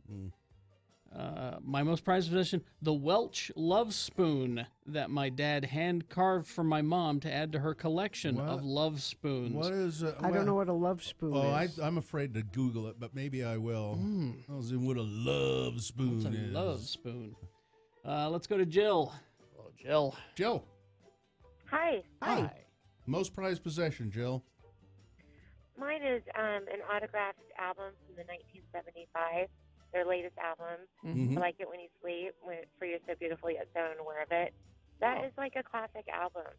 It is a good album. Mm-hmm. Did you frame it? No, I haven't framed it, but it is my most prized possession. You should I'm you can going get to one of those frame it. album frames and frame it. Yeah, you should. Yeah. They got those I at really Target. should. Keep it nice. Yeah. I love it. All right. Thanks. I'm 28 and I still sleep with the baby blanket I came home from the hospital in. Oh. It's falling apart, but I would be devastated if I were to lose it.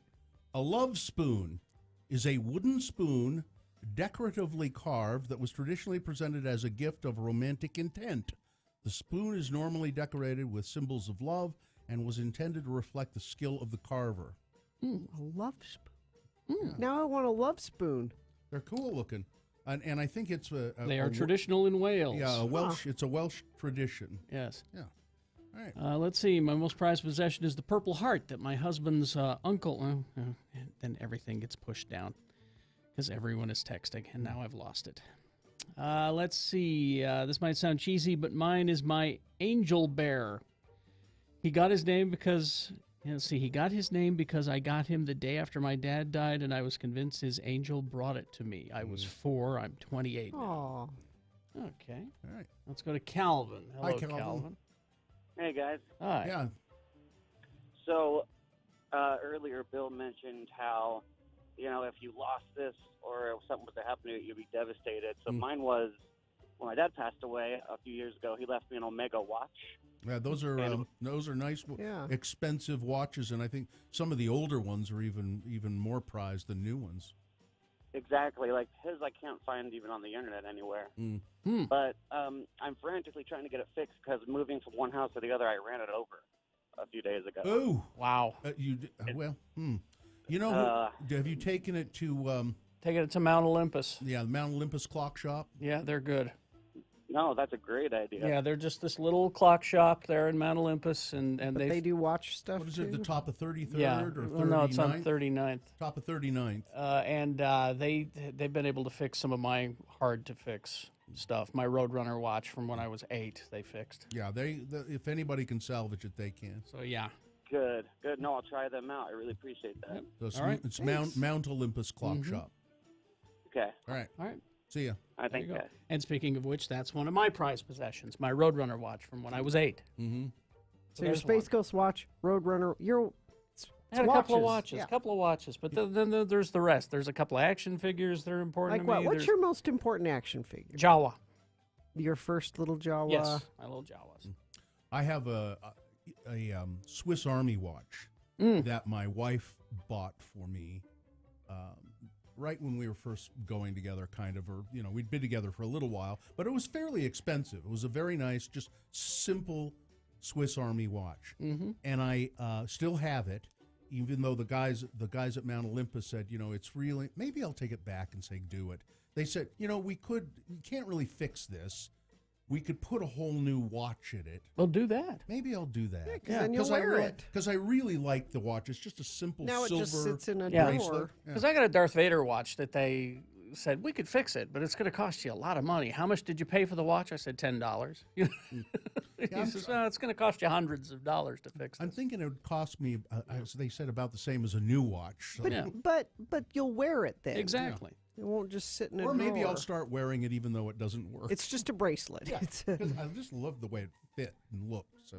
Let's see. My most prized possession was my virginity, you heathens. Hey, hey. There we go. That's a good place to stop. Jeez, get a love spoon. Crash northbound I-15 approaching 53rd South and Murray. The 3 left lanes and right lane and both shoulders are blocked. Traffic is at a standstill back to 90th South in Sandy. And then it doesn't get much better. Traffic very heavy northbound I-15 between 123rd and 106th South in Sandy. Add about 10 extra minutes to your commute if you're coming from Utah County into Salt Lake City.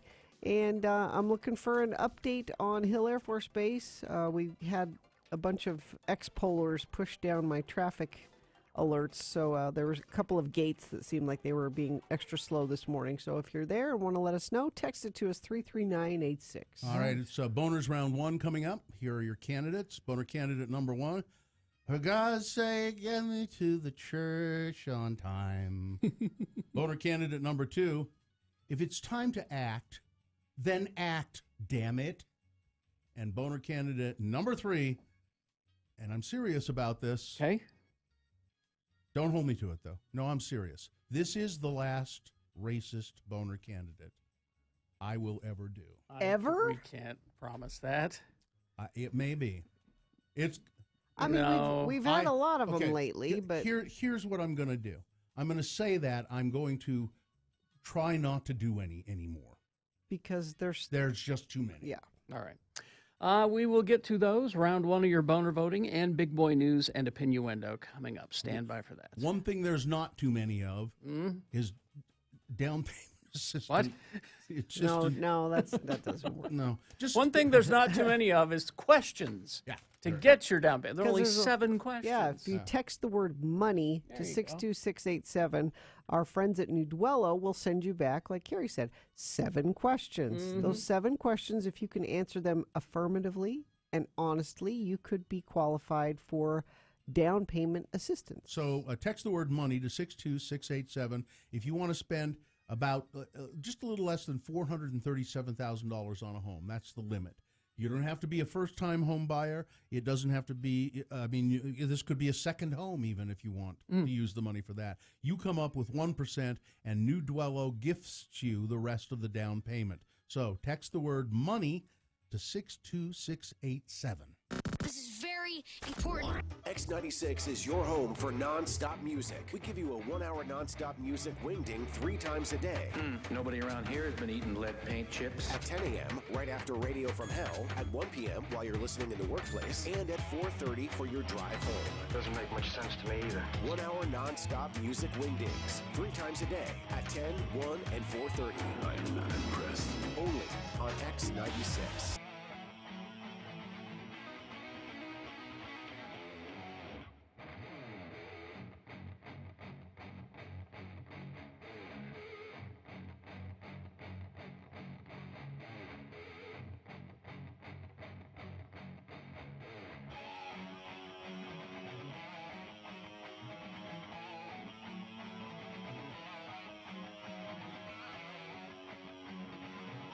Today's word is barium. Spell it with me now, B-A-R-I-U-M, barium. Now we'll use it in some dialogue starring as those 2 faithful Utah men, LeVar and LeGrand. Join us as a conversation takes place in LeVar's trailer as our 2 friends eat lunch together. The word again is barium. Hey, what's that funny smell in the trailer here, LeVar? I just about can't stand it. What? I mean, your trailer usually smells pretty bad, but this is about the worst. Pass me the tartar sauce and lemon wedges, please. Here you go.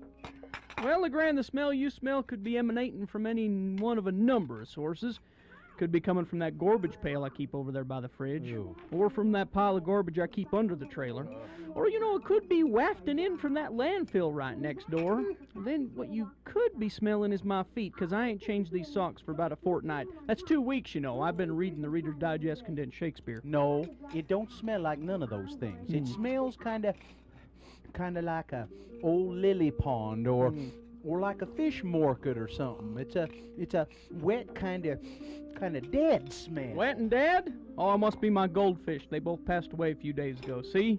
They're just floating in the jar over there. Oh, no. When did the poor little things die? Well, it's been a while. When I saw them floating in the jar there, I thought they was sleeping. I kept giving them food, and they wasn't eating it, so I figured out that they was dead. Poor little Jaws and poor little Flipper. Ain't never gonna swim again. Oh, no. Ain't never gonna respond to my call. Ain't never gonna snuggle up to my finger when I reach in to pet him. Ain't never gonna bring me my slippers again. Guess I'll just flush them down the crapper. No! No, you can't do that! Well, them fish brought you your slippers? Well, they hadn't mastered it yet, but I was training them. And why can't I drop them in the bowl and pull the lever? Because it would destroy their immortal souls. Going down the sewer is like being cast into outer darkness. They need to receive a proper funeral so they can be reunited forever in heaven. They was married, wasn't they? Well, I guess. So now what you're saying is I need to dig a hole and bury them? Yep. Have a ceremony and bury them. Well, I tell you, LeGrand, I love these little fishy friends of mine. But I think you're out of your nut. Besides, it's too much trouble to dig a hole and bury him. This watery grave is like being buried at sea. Goodbye, little fishies. You're a cold man, LeVar. Hey, you gonna eat the rest of your fish sticks?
Radio from Hell on X96. All right, 7:23. Time now for round one of your Boehner voting. 3 news stories now, examples of bad, stupid, or funny human behavior. And you will decide with your vote of these 3 candidates which one is the worst. Which one deserves to get a 50-50 chance at becoming Boehner of the Day. If it wins here, it'll go up against the winner of round 2. Round 2 happens at 8:20. Boehner fight at 9:20. 2 candidates now, a third after the news. Once you've heard all 3, you'll vote. One of you lucky random Boehner voters will receive. I can't buy it, gotta win it. Radio from Hell Boehner t-shirt, courtesy of Excel Automotive Repair. Radio from Hell's official auto mechanics. Don't buy a lemon. Try Excel Automotive's $50 bumper-to-bumper used car checkover before you buy. Limit 2 cars per $50. Here's Boehner candidate number 1, which is a classic Boehner candidate, if I may say so.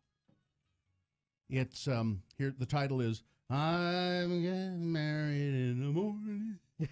Ding dongs, get me to the church on time. A woman was arrested, and there's a picture of her at x96.com/live on her way to her wedding. Marana police arrested the bride-to-be Monday outside of Tucson, Arizona, after a 3-car collision. 1 person injured. The woman, the bride-to-be, was drunk. behind the wheel. Sergeant Criswell Scott, tweeted a photo of the woman about to get into the police car and wrote, "Don't drive impaired. Till death do we part does not need any help." The bride-to-be was released later in the day. She's been charged with driving while intoxicated. She was there she is. On her way to the wedding. So did she get married after they released her? It does not say. Oh. I don't know. I could probably do a little research if it's that important to you. No, I guess so. Boehner candidate number 1. Get me to the church on time. Boehner candidate number 2. If it's time to act, then act, damn it. A group of Utah lawmakers, educators, law enforcement officials, and community advocates gathered a little bit more than a week ago in the Gold Room of the Utah State Capitol to announce a bold, collaborative effort to combat gun violence and enhance student safety. "We think it's time to act," said Utah House Speaker Greg Hughes. "Ooh. And we think it's time to act right now." Okay, I'm ready. Go get him, Greg. But within hours of the announcement of a newly created Utah School Safety Commission, the promise of swift action melted. Greg? Senator Wayne Niederhauser of Sandy said in a news conference that lawmakers should stand down on this issue. But Greg! And instead let school administrators take the lead. And a bill to allow the seizure of guns in certain court-ordered situations, this is the so-called red flag laws, landed with a thud during its initial committee hearing, ending the debate on any gun-related issue this year. Oh, Greg. That's helpful. Boehner candidate number 2, if it is time to act, then act, damn it. Coming up in a moment, Boehner candidate number 3. This is the last racist Boehner candidate I may, let me say it that way, the last racist Boehner candidate I may ever do. You're making racists happy with that statement, but we'll see. Are they tweeting in? You know what I heard, Bill? Hey, cool. They don't like it when you do racist Boehner candidates. Cool. We can just do what we want now. Why do you hate your race, Bill? Let's see. So round 1, Boehner candidate number 3. After this here, Big Boy News and Opinioendo, brought to you by. Stop buying disposable office printers off the shelf at that big box store. Get the highest quality commercial-grade printers from Valley Office Systems for a whole lot less than you'd expect. ValleyOfficeSystems.com. By the way, Gina, I do not hate my race. How many times have you heard me said? Don't I constantly say white makes right? Don't I say that constantly? It's your mantra. White makes right. I say that all the time.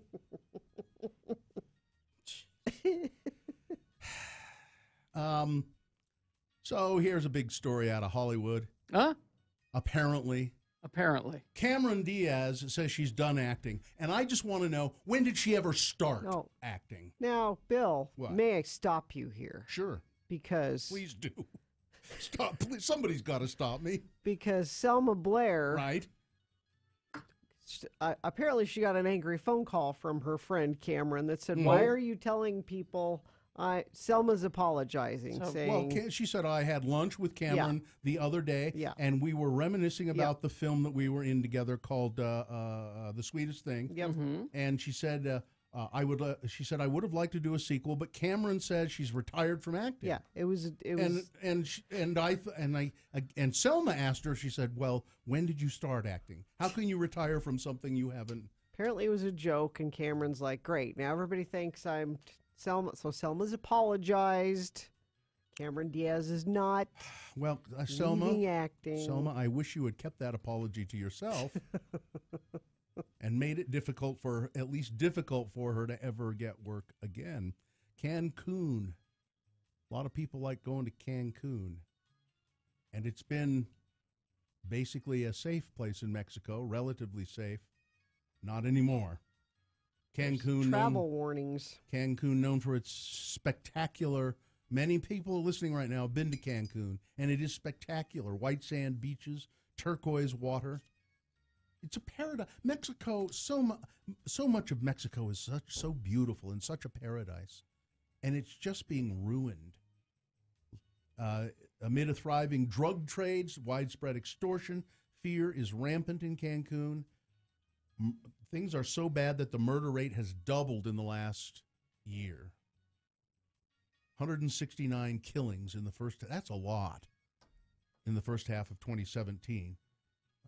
It's one of the most beautiful places in the world and becoming, right now, one of the most deadly because of the drug cartels. Mm-hmm. Let's see now. Did you see this video of the shooting at the federal courthouse over here? I didn't. Was that here? Yeah. Authorities on Monday happened a while ago. Released a video of a U.S. Marshal shooting an accused gang member who attacked a witness with a pen. It was right over here in the federal courthouse across the road. Deputy, identified only as Jane Doe, fired 4 shots in the courtroom at Ciale Angliao and killed him in the courtroom. Now, if you watch the video, you can see him. So he was the defense. There he is. So he's the defense. He's on trial, and there's someone testifying against him in the witness stand, and it's a prisoner because he's wearing some kind of prison suit. But he's testifying something, and so Mr. Angliao, I think is how you say his name. I'm probably butchering that. Jumps up from the defense table, grabs a pen out of a lawyer's hand, and runs over and jumps over the into the witness box, trying to stab that guy with a pen. Now, but I can't really see a marshal running over there and shooting. Can you? Unless so you see him very clearly attacking. See the guy, and then the guy jumps out of the way. Oh, there she is. That's her on the right. And so apparently he's laying down in the witness box where he's jumped, but it's his family wanted this video released. They said that the use of deadly force was not necessary in this case, and the deputy who fired the shots did it after he was already incapacitated. And finally, so they had tried the federal court had tried to keep this video from being released, but a higher court said no, you have to do it. So as you watch it, does it prove anything? I'm not qualified. I don't.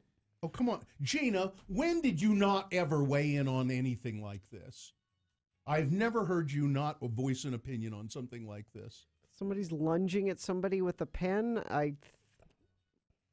That seems pretty. Yeah, I mean, serious. I know. I can't. But I think his family's contention probably is, well, he was incapacitated. He jumped over and he was just lying there. I don't think the officer shot him while he was just lying down. I think the officer shot him. He certainly wasn't standing up. I think the officer shot him after he dove at the. Right, he did.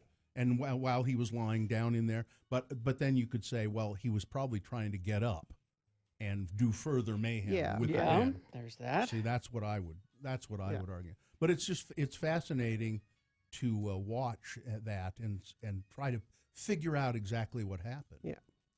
It'll be interesting to see whether it does his family any good or not. I don't think it will. Yeah. This is bizarre. A West Jordan woman was arrested on charges of child abuse Friday because people noticed a stench of rotting food coming from her home. Jessica del Carmen Salcido, arrested with 1 count of child abuse, according to an affidavit in the Salt Lake City 3rd District Court. When officers arrived, there was a report of a disturbance. Officers arrived, and before they ever even went into the house, they said, "Oh my God, it was the stench of rotting food coming." They're standing on the porch.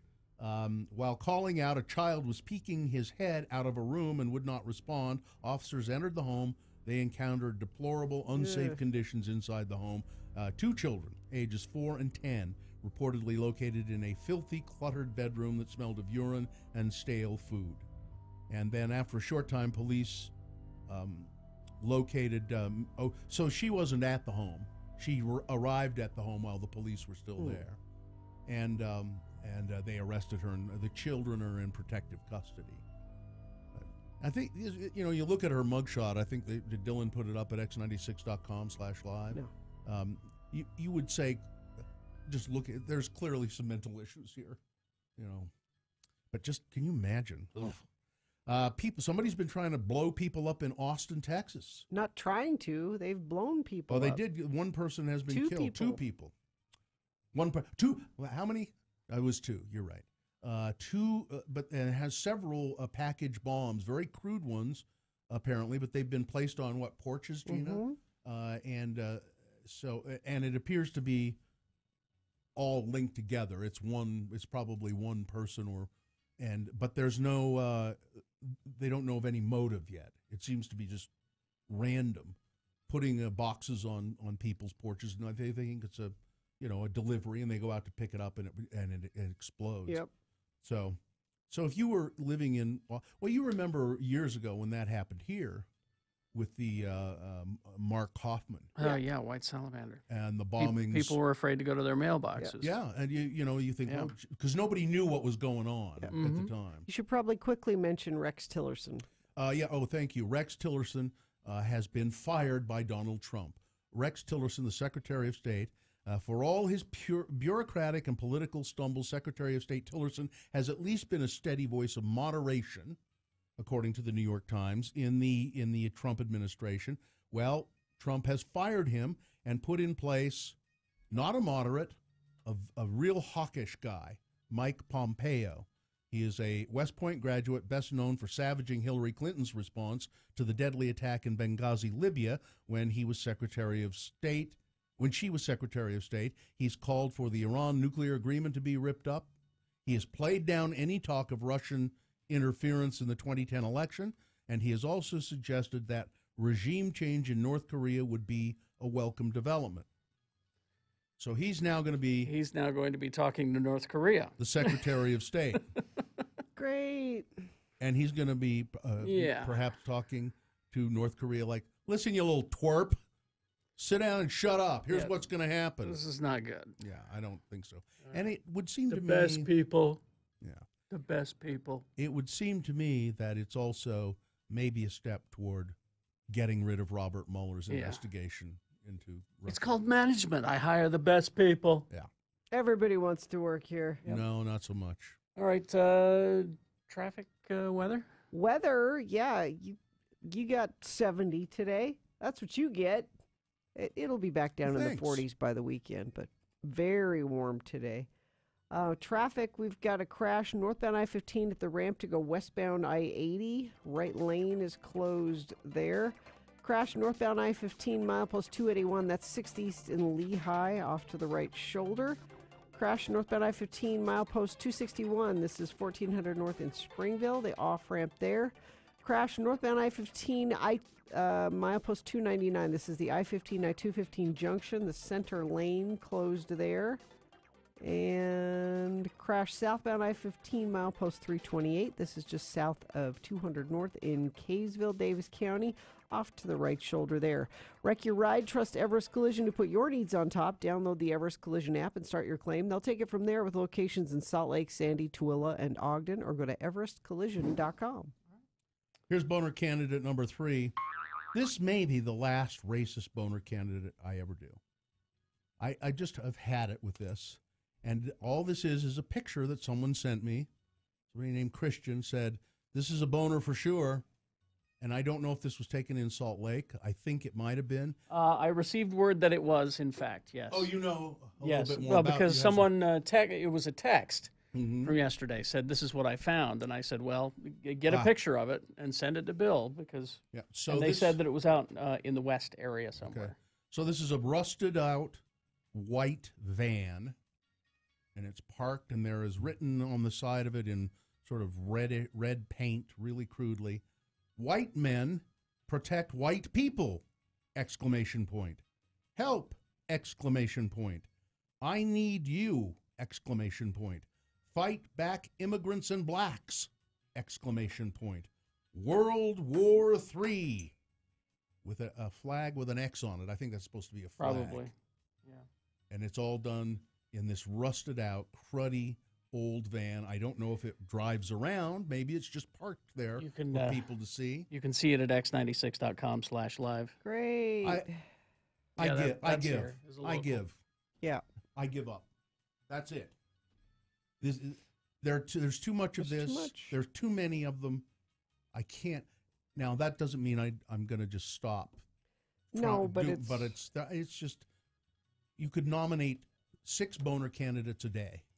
Well, it's the same reason we don't nominate Trump anymore. Yeah. Steph says that van does, in fact, drive around the valley, and she's seen it. Freedom of speech. I guess it's better to know where they are than have them hiding in the shadows. Boehner candidate number 3. Let's review the first 2 and vote. So Boehner candidate number 1, a classic Boehner candidate. We're going to have more of these in the future. I'm getting married. I'm going to get me to the church. It's a bride on her way to her wedding, wearing her wedding dress, driving, and she's drunk and involved in an accident. Boehner candidate number 1. Boehner candidate number 2, we'll still do political stuff for Boehners. If it's time to act, then act, damn it. The Utah State Legislature this past session, we need to act on school violence. We need to do something. We need to act now. And they didn't. And Boehner candidate number 3, this may be the last racist Boehner candidate I ever did.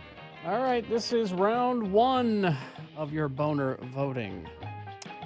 Very easy. You just have to pick one of these 3 candidates.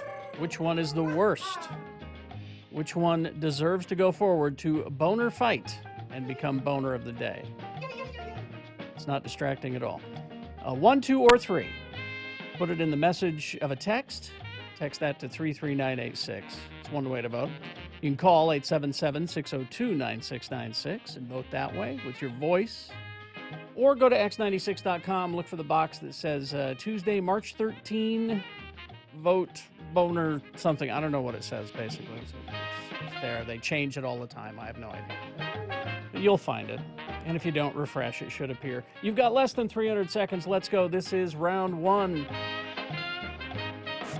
The music starts at 10.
Round one of your boner voting. And round one of the boner voting is brought to you in part by some cabbage rolls.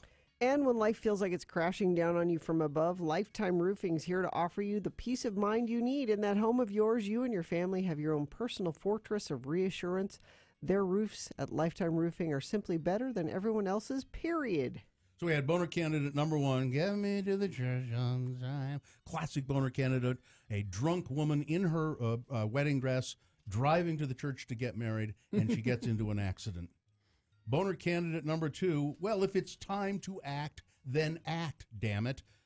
Members of the Utah State Legislature say, we need to act on gun violence now. We need to do something. And then they did nothing.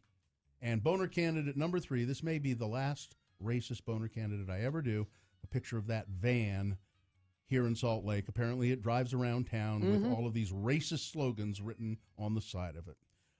Shelby won the boner t-shirt and the winner of the boner voting.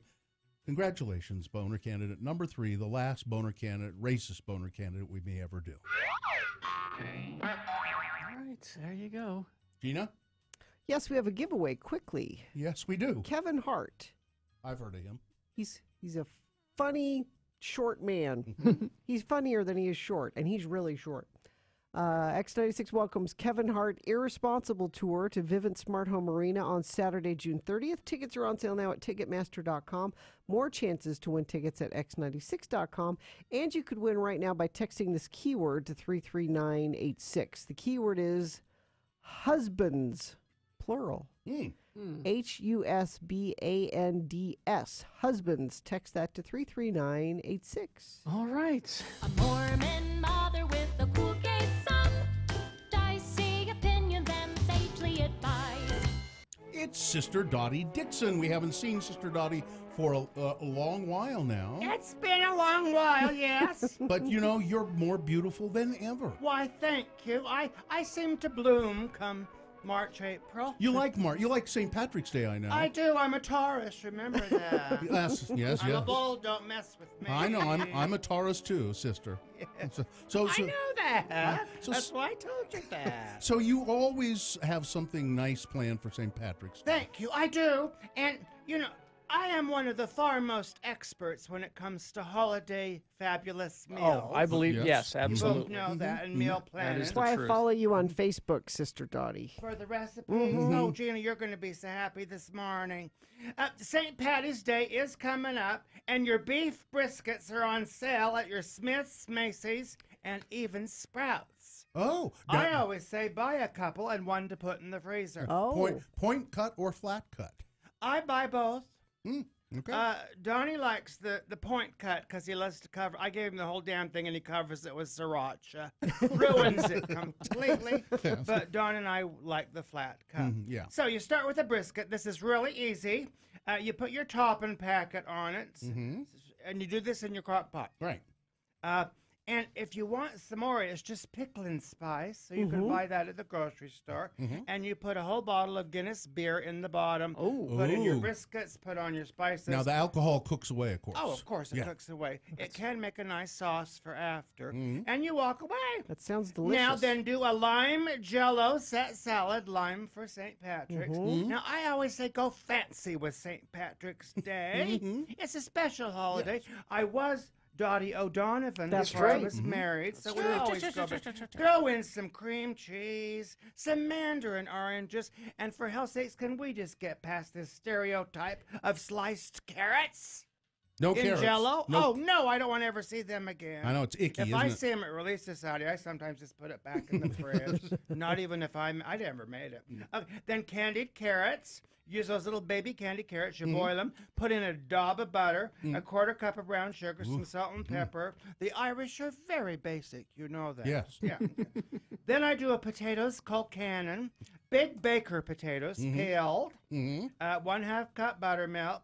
1 cup heavy cream. 1/2 stick butter, seasoning salt, fresh ground pepper. A small dollop of horseradish. Some fresh parsley and some scallions. Now, I buy those dried ones at the store, Gina. Dried scallions? Dried scallions and dried parsley. Okay. Oh, they're so much easier than cutting them up. And, you know, I don't like to peel my potatoes all the way. I don't like to peel them either. I like some A little pill in it. Yeah, well, I think they're healthy. Yeah. They say they are. Don doesn't like them, though. But I say you he likes them pilled. You don't like the pillings. No. I like the pillings. Potato pillings, no. Now, at the very end of that, to make them called cannon, you take a small head of green cabbage, cut it in half, then cut that in half again, and the quarter you chop into little triangles. Imagine, chippity chop. Yeah. Throw it in a saute pan with some extra virgin olive oil and have that all ready. And after you've mashed them, you fold the cabbage in. That's called and cannon. you've got Yeah. potatoes called cannon. Yeah, and I love that. Okay. And you know, you have to use a lot of salt on that. You do. It's kind of bland if you Well, don't. you do, Yeah. and the Irish are not known for saltiness. No. No, they didn't invent pretzels. Okay, and then I've got a Guinness cake. I'm not going to give you the whole recipe, but all of these recipes, Gina, for you and the others who adore my cooking, And I do. will be on my 2 Facebooks this week, Sister Dottie S. Dixon, which is my fan page, and Dottie Dixon, my regular page. And for those of you that want to know, there's some space right now on Dottie Dixon.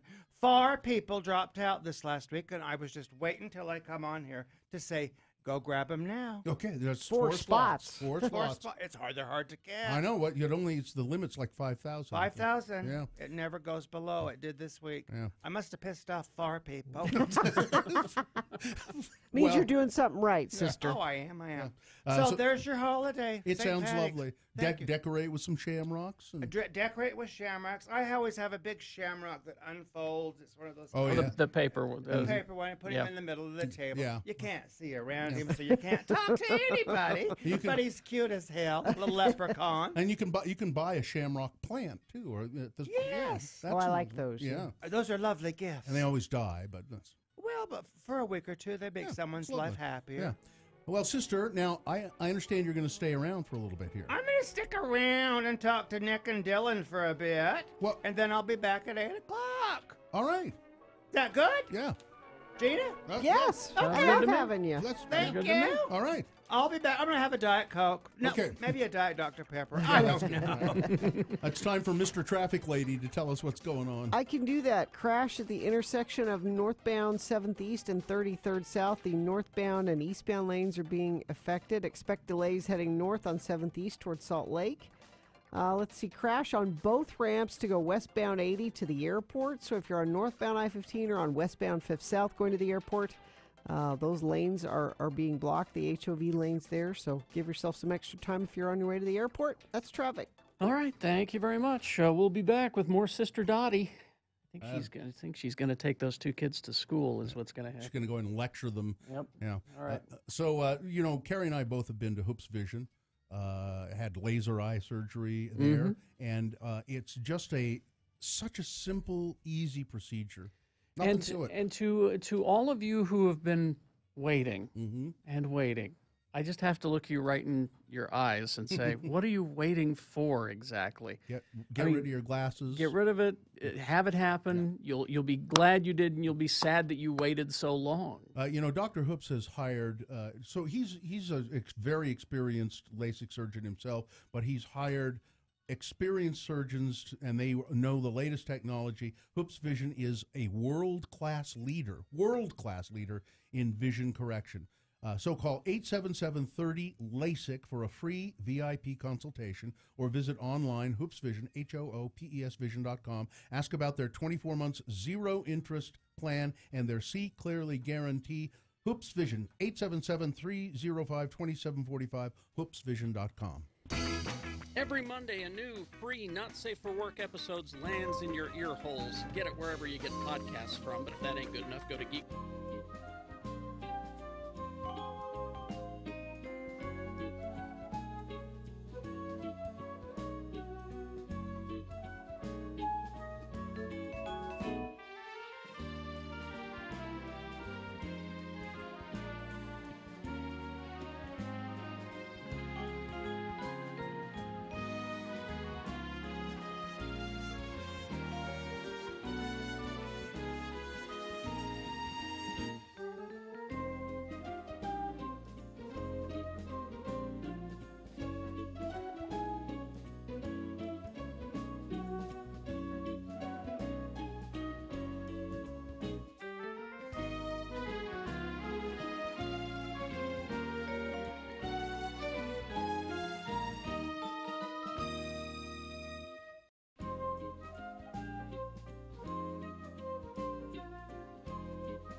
sponsor, Gina? Yeah, talking to Sister Dottie, brought to you by Bad Apple, introducing the low price guarantee on iPhone screen repair. Just bring in the advertised price from another business and Bad Apple will beat it. 10 locations. Go to badapplerepair.com. A Mormon mother with a cool gay son, dicey opinions and sagely advised.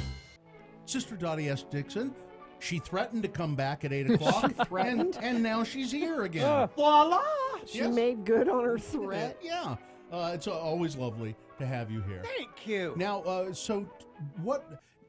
I know you're busy with Relief Society work, and well, I took that new position as stake funeral director. Oh, that's right. I stay at that burial plot until that goes down in the ground. I'll have you know. And do you organize the other sisters to go to the house and stay there so that nobody comes and robs the house? Yes, I do that. We keep someone there if they need the kids tended or whatever. We prepare the meal. I don't do any of that work anymore. You delegate. I delegate it out. I have a whole charge. cruise. Yeah. And do they like you? Florence Christensen doesn't like me so well. I can't imagine. But the other two, all I have to do is call and they say, Dottie, we're on it. Okay, good. That's good. So now, what do we owe your presence? Well, last year I talked a little bit about Utonics, how we speak here in Utah, how confusing that is to some people. Can And I be. had a lot of people say to me, oh, Dottie, I loved your whole thing on Utonics. And so I'm coming back today with advanced Utonics. We're moving up. We're going to go up a little higher, let Okay. people learn. There's a lot of people, Gadfries, that move in here from all over the country. You know, that Goldman Sachs dropped about 10,000 of them in here. true. They walk around acting like they don't understand us. We're a foreign language speaker. Right, yeah. And so I thought I'm just going to help those that are coming in new from other parts of the country, or if they're moving here from out of the country. Sure. Yeah, Okay. they have to win. Okay, so that made me, as I said, real nervous that in a big metropolis like Salt Lake City, they can't understand us. Now, there are worse cities than Salt Lake City. Oh, Where I'm okay. from, Spanish Fork is much worse. Absolutely. Carrie's from Salem. He knows everything I'm talking about. You go down to Parawan and Paraguna. Yeah. Oh, yeah. You Even know, worse? Oh, Hurricane? Even I have to sometimes say, pardon me. It's so bad. It's like the London accent versus the Cockney accent. Yeah. It's like Versus the that. Scottish Yeah. accent versus the Irish. down some hole. Yeah. Yeah. Okay. The So down some hole I accent. call it Utonics, Okay. and I think I'm kind of an expert on this. Carrie, you're going to be one too. All right. So just pay attention. I want to do a few little basics once again, just to get our audience back into the mood, Okay. if you don't Okay. mind. Now, I always say start small. So let's begin with the basics. Your basic prepositions. Okay. So, to, and for. Now, in Utonics, you say sa, ta, and fur. Yes. Sa, ta, and fur. So fine, so good, so true. Yeah. We was going to, we went to, we been to. Get it? Yeah. Up to. For up to. Down to. Down Down to. to. Now I'm getting to that. You Oh, two are, okay. Oh, You okay. two are Down to. experts. Sorry. For sure. For sure, for special, for fun, For heck's sakes. for heck. For hell's sakes. Good. Heck's sakes. Okay, perfect. Now, Gene had mentioned up to, down to, over to. Or you did, one of Yeah. you. If you're going north, it's up to. North. South is down to. Down to, If you're going west or east, it's over to. Over to. Okay. Over to. You've got that down. So Now- you would be saying, I'm going over to New York. I'm going over to Denver. Well, now, if you're leaving the whole state, that just means locally. Oh, okay. Over to All right. up to down. I'm just to. going over to the store. We're going to New York. Going to New York. New York. Okay. We're so excited about that. Now, the last thing, I always say your verbs and your conjugations are important. He, she, it, they, seen. He, she, it, they, seen. I was, you was, we was. He, she, it, they, was. Okay. I come, you come, we come. He, she, it, they come. What? Okay. Yeah. All you right. got those Some of these make my head hurt. conjugations. Yeah. Okay, let's put it all together now All in right. a sentence. Okay. Then we'll move on to a little bit more advanced. Okay. Carrie, you keep me on time. All right. Okay. We was up to the Kmart's. We seen him shoplifting, and we know what he done. and we told the police. Police. We told the police. The police. Gotcha. P-L-I-C-E. All right, you got that. He got away in a Toyota Corolla. Toyota Corolla. Before they shot him. Shot him. They shot him. hard. Okay. Okay. Oh, for hell's sake. Now that we're done with that, let's move on to some other words here. Lord, cord, and board. How would you say that in Eutonics? I can't. Easy. I know. Easy. Lard? Lard, card, and bard. Yeah. Bard, Carrie's so good Yes. at this. You know, and I shouldn't even let him play. Now, the first one I ever heard years ago, somebody said, here's how you say it. Lard, Dorothy. That's a gorgeous orange farmal. That is a good practice, sir. Yeah. Thank you for throwing that in. You always add little tidbits to my stuff. Oh, I love you. We're both Taurus. Yeah. Okay. Towels, vowels, bowels. Towels, vowels, bells. Oh, genus discata. Pickle, milk, pillow, and hill. Pickle. I don't know pickle. Peckle. Peckle? Peckle? I know milk and pillow. Milk and pillow. But I've not heard peckle. And hill is heel. Yes. Yeah. Okay. So, it's not pickle, it's milk, not milk, pillow, not pillow, Right. and it's the hill of the bread, not the heel of the bread. Oh, I It's see. that Okay. easy. Got Got it. it. Yeah. Okay. Mhm. Now we're going to go into word conglomeration. Okay. This is where you smash two words together, like for rude or for rignard. Yeah. Fruit, rignard. Yes. Frood. Yeah, it becomes one word. It's- Frignant. Yeah. Okay. So here I'm going to give you another example. Okay. Say you're looking for a place in West Valley. Okay. Or as Don calls it, West Stabbington. Mm-hmm. You can feel confident, knocking on any door and speaking thusly. Hello, young man. I was driving by and I noticed your sign. Is this place Front? Friend. Yes. This place, friend. Oh, good. I'd like to ask a few questions. For instance, Okay. how long is the lease? 12 months. Well, Godfrey's, that's like forever. Well, get free. That's like forever. Forever. Right. Can I at least take a tour? A tour. Tour. Yeah. Tour. Thank you. T-O-R. Oh, my. You look at these pergo floors. They're stunning. Oh, and look at the bathroom. A jetted tub. Freligant. Freligant. Yeah. Got it? Yeah. Okay. Here's a few more. For instance, forever, freligant, I just give you, and frugly. If someone's been really snotty or said something, Judy, you could use frugly in here all the time. I will take Bill, frugly. Frugly. I like fruit, too. Fruit, okay. And then we're going to do one last one here. This applies, it's the case of the missing T, where you just, in Eutonics, you just do not pronounce your T's, especially in the middle of words. Yeah. Now, if it's Joseph T. Smith or something, you really pronounce it. Joseph T. Smith. Yeah. Okay. But if it's in the middle of the word, so like kitten would be kitten. Kitten. Bitten. Sittin'. Sitting. Mountain. Fountain. Titan. Batten. Yeah. Button. And carton. Carton. What? I don't know. A carton of milk. Oh, a carton of milk. Milk. Yes. Yeah. What about Leighton? Leighton. I got it in. I went up to Leighton. So here's one for that, and this will take me out today, Carrie, so don't you worry. All right. I was over the point of the mountain, up near Leighton. There we go. Sitting by a fountain, petting my little kitten. When all of a sudden she was bitten by a wolf. A wolf. She was bitten by a wolf. A wolf. There are lots of wolves up there in Leighton. Oh, they wander all over, especially up in those eastern hills. There's a famous song, Werewolves of Leighton. Yeah. It's a famous song. It's Werewolves have been in Leighton. Yeah. I love it. Sister. Okay, so that's advanced Eutonics. People have been encouraging me to write a book. In some of my spare time, I may. Oh, you and should. I should publish that, get it illustrated again by Pat Bagley. Yes. On Eutonics. I think it's a great idea. Thank you. I've been so happy to be here. You look so good, so fine, so true, all three of you. Well, it's been so nice to see you. Thank you for that background music, Carrie. No problem. You was right on. I do what I can. We'll see y'all later. Thank you very much. Next time. Bye. Yeah, if anybody dies, you call me. Okay. She's on it. We will. Crash northbound 7th East 33rd South. The northbound to westbound and eastbound right lanes all closed there. Crash northbound I-15 ramp to westbound I-80 in Salt Lake. Right lane is closed there. Crash northbound I-15 6th East in Lehigh.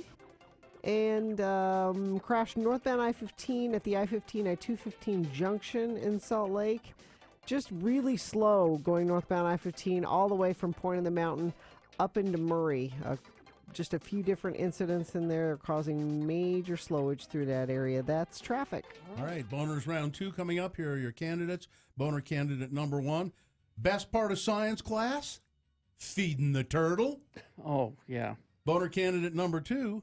Stupid? Very. And Boehner candidate number 3. Yeah, Maine voters, this is the guy should represent. This is the guy that should represent you. All right.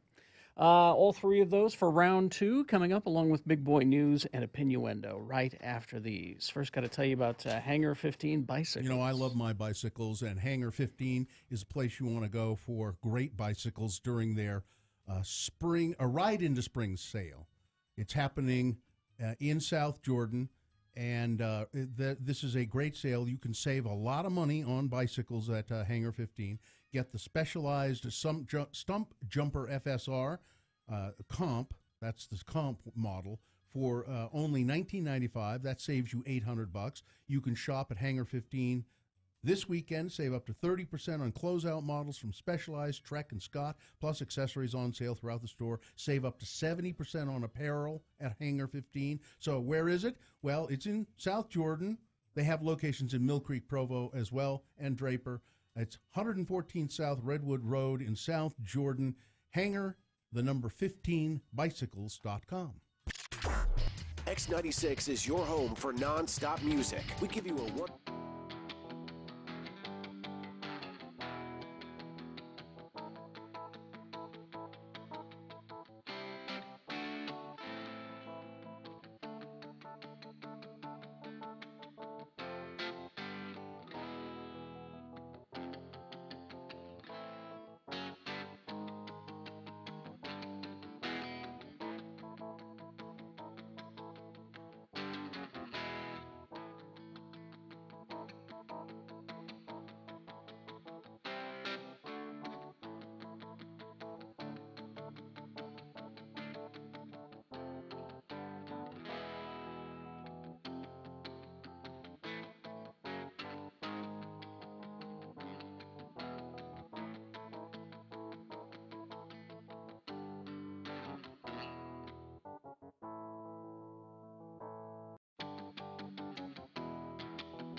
Allred, Gina Barberi. What you got there is Radio from Hell on X96. All right, 8:22 right now. Time for round 2 of your Boehner voting. Presenting to you 3 news stories that are examples of bad, stupid, or funny human behavior. You will decide of these 3 which one is the worst. Which one do you think should go forward to Boehner fight and get a 50-50 chance of becoming Boehner of the day? If it wins here, we'll throw it in to the ring at 9:20 with the winner of round 1, and they'll duke it out for the title Boehner of the day. So, 2 candidates now, then a 3rd candidate after the big boy news. Once you've heard all 3, you will vote. One of you lucky random Boehner voters will receive. I mean, I don't know if you want it. Yeah, I mean, after what we learned earlier. Bill is anti hand sanitizer. So if you want to take your life in your hands and try to win a hearty handshake from Bill Allred. I wash my hands regularly. I think hand sanitizer is overkill, and I never use it. Just saying, it's a risky proposition. You take the chance. I almost don't want to do these Boehner candidates. I'm just chomping at the bit to get to this Richard Simmons news. But here we go. Boehner candidate number 1. You know the best part of science class? Feeding the turtle. Oh. Preston, this one is Idaho. A junior high school teacher is under investigation after he fed a puppy to a snapping turtle in front of students, according to law enforcement source familiar with the situation. Robert Crossland has taught science at Preston Junior High School for years. In a release, Preston School District 201 Superintendent Mark Gee said his administration became aware of a, quote, regrettable circumstance. Really? Involving some of the biological specimens. The event occurred well after students had been dismissed and was not part of any school-directed program. Gee said in a news release, now we emphasize that at no time was the safety of staff or students compromised. It is unclear. Safety of the puppy was compromised. It is unclear whether the puppy, we'll use the word puppy to make it even more. It is a puppy. Well, I didn't see a picture, so I don't know. Dead or alive when Mr. Crossland fed it to the turtle. And although it happened after school hours, some students did witness the feeding. Administrators began investigating the incident immediately. According to Gee, and the Franklin County Sheriff's Office was contacted. Crossland has not been cited or charged and has not been placed on leave. Any part of investigation includes determining the best course of action, blah, blah, blah, blah, blah. He's a popular teacher, Mr. Crossland, who has exotic snakes and other animals in tanks around his classroom, according to multiple parents and students who contacted Idaho News. 3 former students who asked not to be named said that they recall Mr. Crossland feeding guinea pigs to snakes and snapping turtles during classroom demonstrations. He's a cool teacher, man. He really brought science to life. I loved his class because he had turtles and snakes and a lot of other cool things. Okay?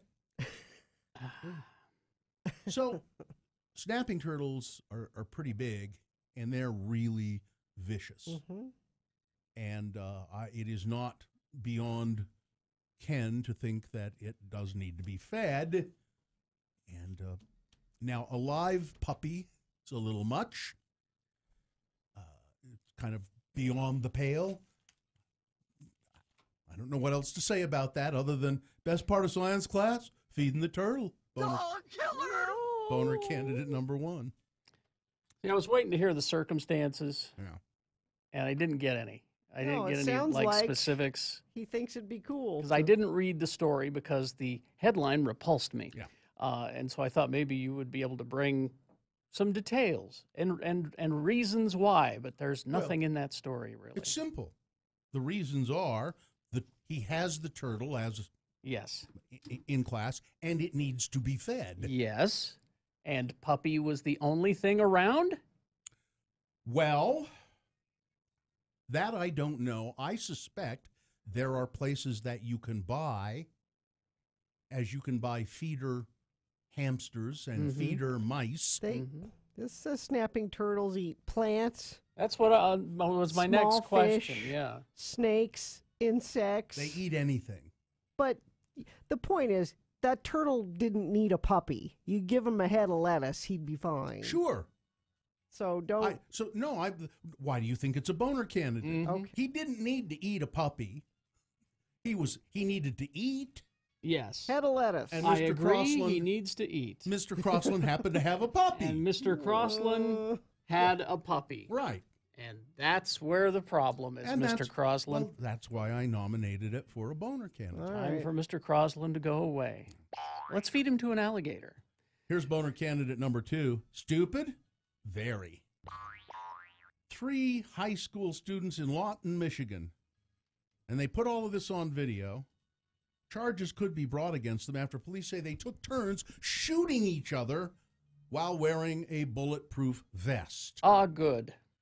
The Van Buren County Sheriff's Office is investigating, and News Channel 3's Rachel Glasser was told by investigators, she's very good, by the way, that they have video of the shooting. Veteran investigators say that it's the stupidest thing they've ever seen.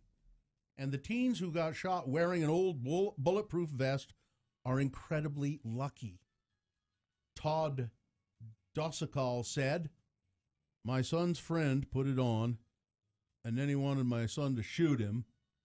And so my 16-year-old son shot him in the chest with a .22 caliber rifle. It went right into the vest. It was really stupid. Yes. My son was really, really And if something stupid. bad had happened, it's your own He's- damn fault. You know what? He was very stupid. My son was. Stupid. Very. Boehner candidate number 2, these stupid. All 3 of them did it, too. Yep. All right. Here's coming up in a moment, Boehner candidate number 3. Yeah, Maine voters, this guy really should represent you. All right. You're lucky. Mm-hmm. Boehner candidate number 3 for round 2, coming up after this here Big Boy News and Opinioendo, brought to you by. Say hello to the Buck and Under menu from Del Taco. Tacos, burritos, quesadillas, and more starting at just 59 cents. Del Taco's Buck and Under menu. It's unfreshing, believable. I don't know if you really want to talk about Rex Tillerson being fired. Because we've got this Richard Simmons stuff to address. You can do both. This I don't isn't know. a one-story newscast. Gina, I don't know. No, I think we have to do a deep dive. Richard Simmons, and you knew about this. I don't recall hearing anything about this up until this point, and you know the details. More than 6 months after dismissing Richard Simmons' defamation lawsuit against the National Enquirer and Radar Online, which ran articles alleging that Simmons had undergone sex reassignment surgery, a judge ordered Mr. Simmons, or as he's referred to here as the fitness guru, to pay nearly $130,000 in attorney's fees to the media outlets and their publishers, American Media, according to court documents. Those, of course, are entities run by Donald Trump's friend, yes, Robert Pecker. And Bob Pecker. National Enquirer, they're pretty good about vetting things Well, yeah, that's, before they print them because they get sued all the time. So didn't they vet Stormy Daniels? Simmons sued the media outlets after they ran articles claiming he is transgender. A June 2016 cover of National Enquirer, for example, read, "Richard Simmons, now he's a woman." In his lawsuit, Richard claimed the outlets published the stories with calculated malice. This case is particularly about a egregious, hurtful campaign of defamation and privacy invasions, Mr. Simmons alleged, asserting that it is false that he was transitioning from a male to a female, including shocking sex surgery, as the Enquirer put it, breast implants, hormone treatments, and consultations on medical castration. The National Enquirer stated on its website that its reporting on Simmons was based on credible sources. So what does this tell us?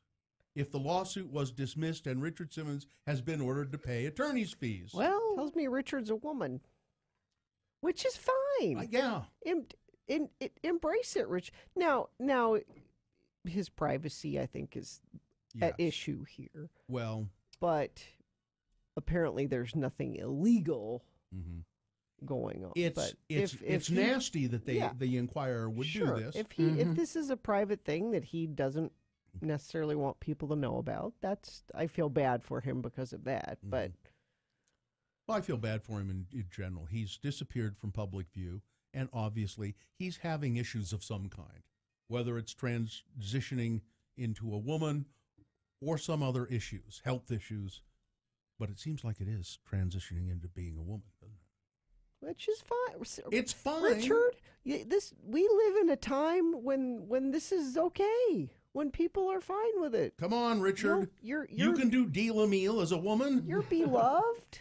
You can sweat to the oldies as a woman. People will beloved you either way. It's okay. I told you we could take a lot of time on this. Donald Trump, acceding to the wishes of the NRA, abandoned his promise to work for a gun control measure that was opposed by the National Rifle Association. Wrong. Bowing to the gun group, embracing its agenda. Wrong. So the NRA wants armed teachers because they can sell more guns. Mm-hmm. Yeah, because the teachers will need guns. This is And good for business. Incremental improvements, little improvements to the background check system. After the Florida High massacre last month, Mr. Trump explicitly called on live television for raising the age limit to purchase rifles. NRA doesn't want that. Nope. Because bad for business. That limits the number of people who will buy them. He backed 2013 legislation for near universal background checks. NRA doesn't want that because that will exclude more people from buying weapons. Don't be fooled. The NRA doesn't care about the Second Amendment. No. They care about selling guns. He later told lawmakers, Trump did, that while the NRA has great power over you people, they don't have much power over me. Except now they do. He's doing exactly what the NRA has requested of him. Says who? Says me. They want to, it's money. This is not a Second Amendment issue. They want to sell more guns. That is their sole purpose. President Trump has ousted the Second Amendment. President Trump has ousted Secretary of State Rex Tillerson and plans to nominate CIA Director Mike Pompeo to replace him as the nation's top diplomat, orchestrating a major change to his national security team amid delicate negotiations with North Korea. Trump last Friday asked Tillerson to step aside, and the embattled diplomat cut short a trip to Africa to return to Washington, but he said, I didn't know that I'd been fired until I read about it on Twitter. Not even a phone call. Nope. Not even a direct message on Twitter. It was just a public message on Twitter. Trump would have run into that building even if he didn't have a weapon, but he couldn't fire this person on the phone. Tillerson out. Trump did have words of praise for Rex Tillerson. Finally, I want to thank Rex Tillerson for his service. A great deal has been accomplished over the last 14 months. I wish him and his family well.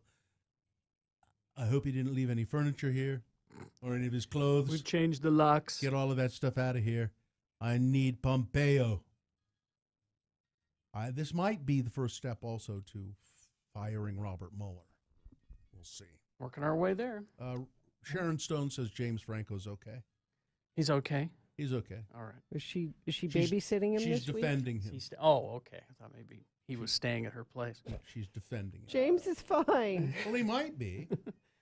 Sports weather traffic. Oh, you got a Jazz game tonight. Carrie, you still have time to become a Jazz fan and get in. You really can. No, I'm afraid that ship has sailed. Detroit they're here in town at 7 o'clock tonight. Traffic, we've got a crash eastbound I-80 at 3rd West in Salt Lake. Crash southbound I-15 46 South. Crash northbound 7th East at 33rd South. This is causing lots of slowage on 7th East in multiple directions. Crash northbound I-15 ramp to go westbound I-80 in Salt Lake. The right lane is closed there.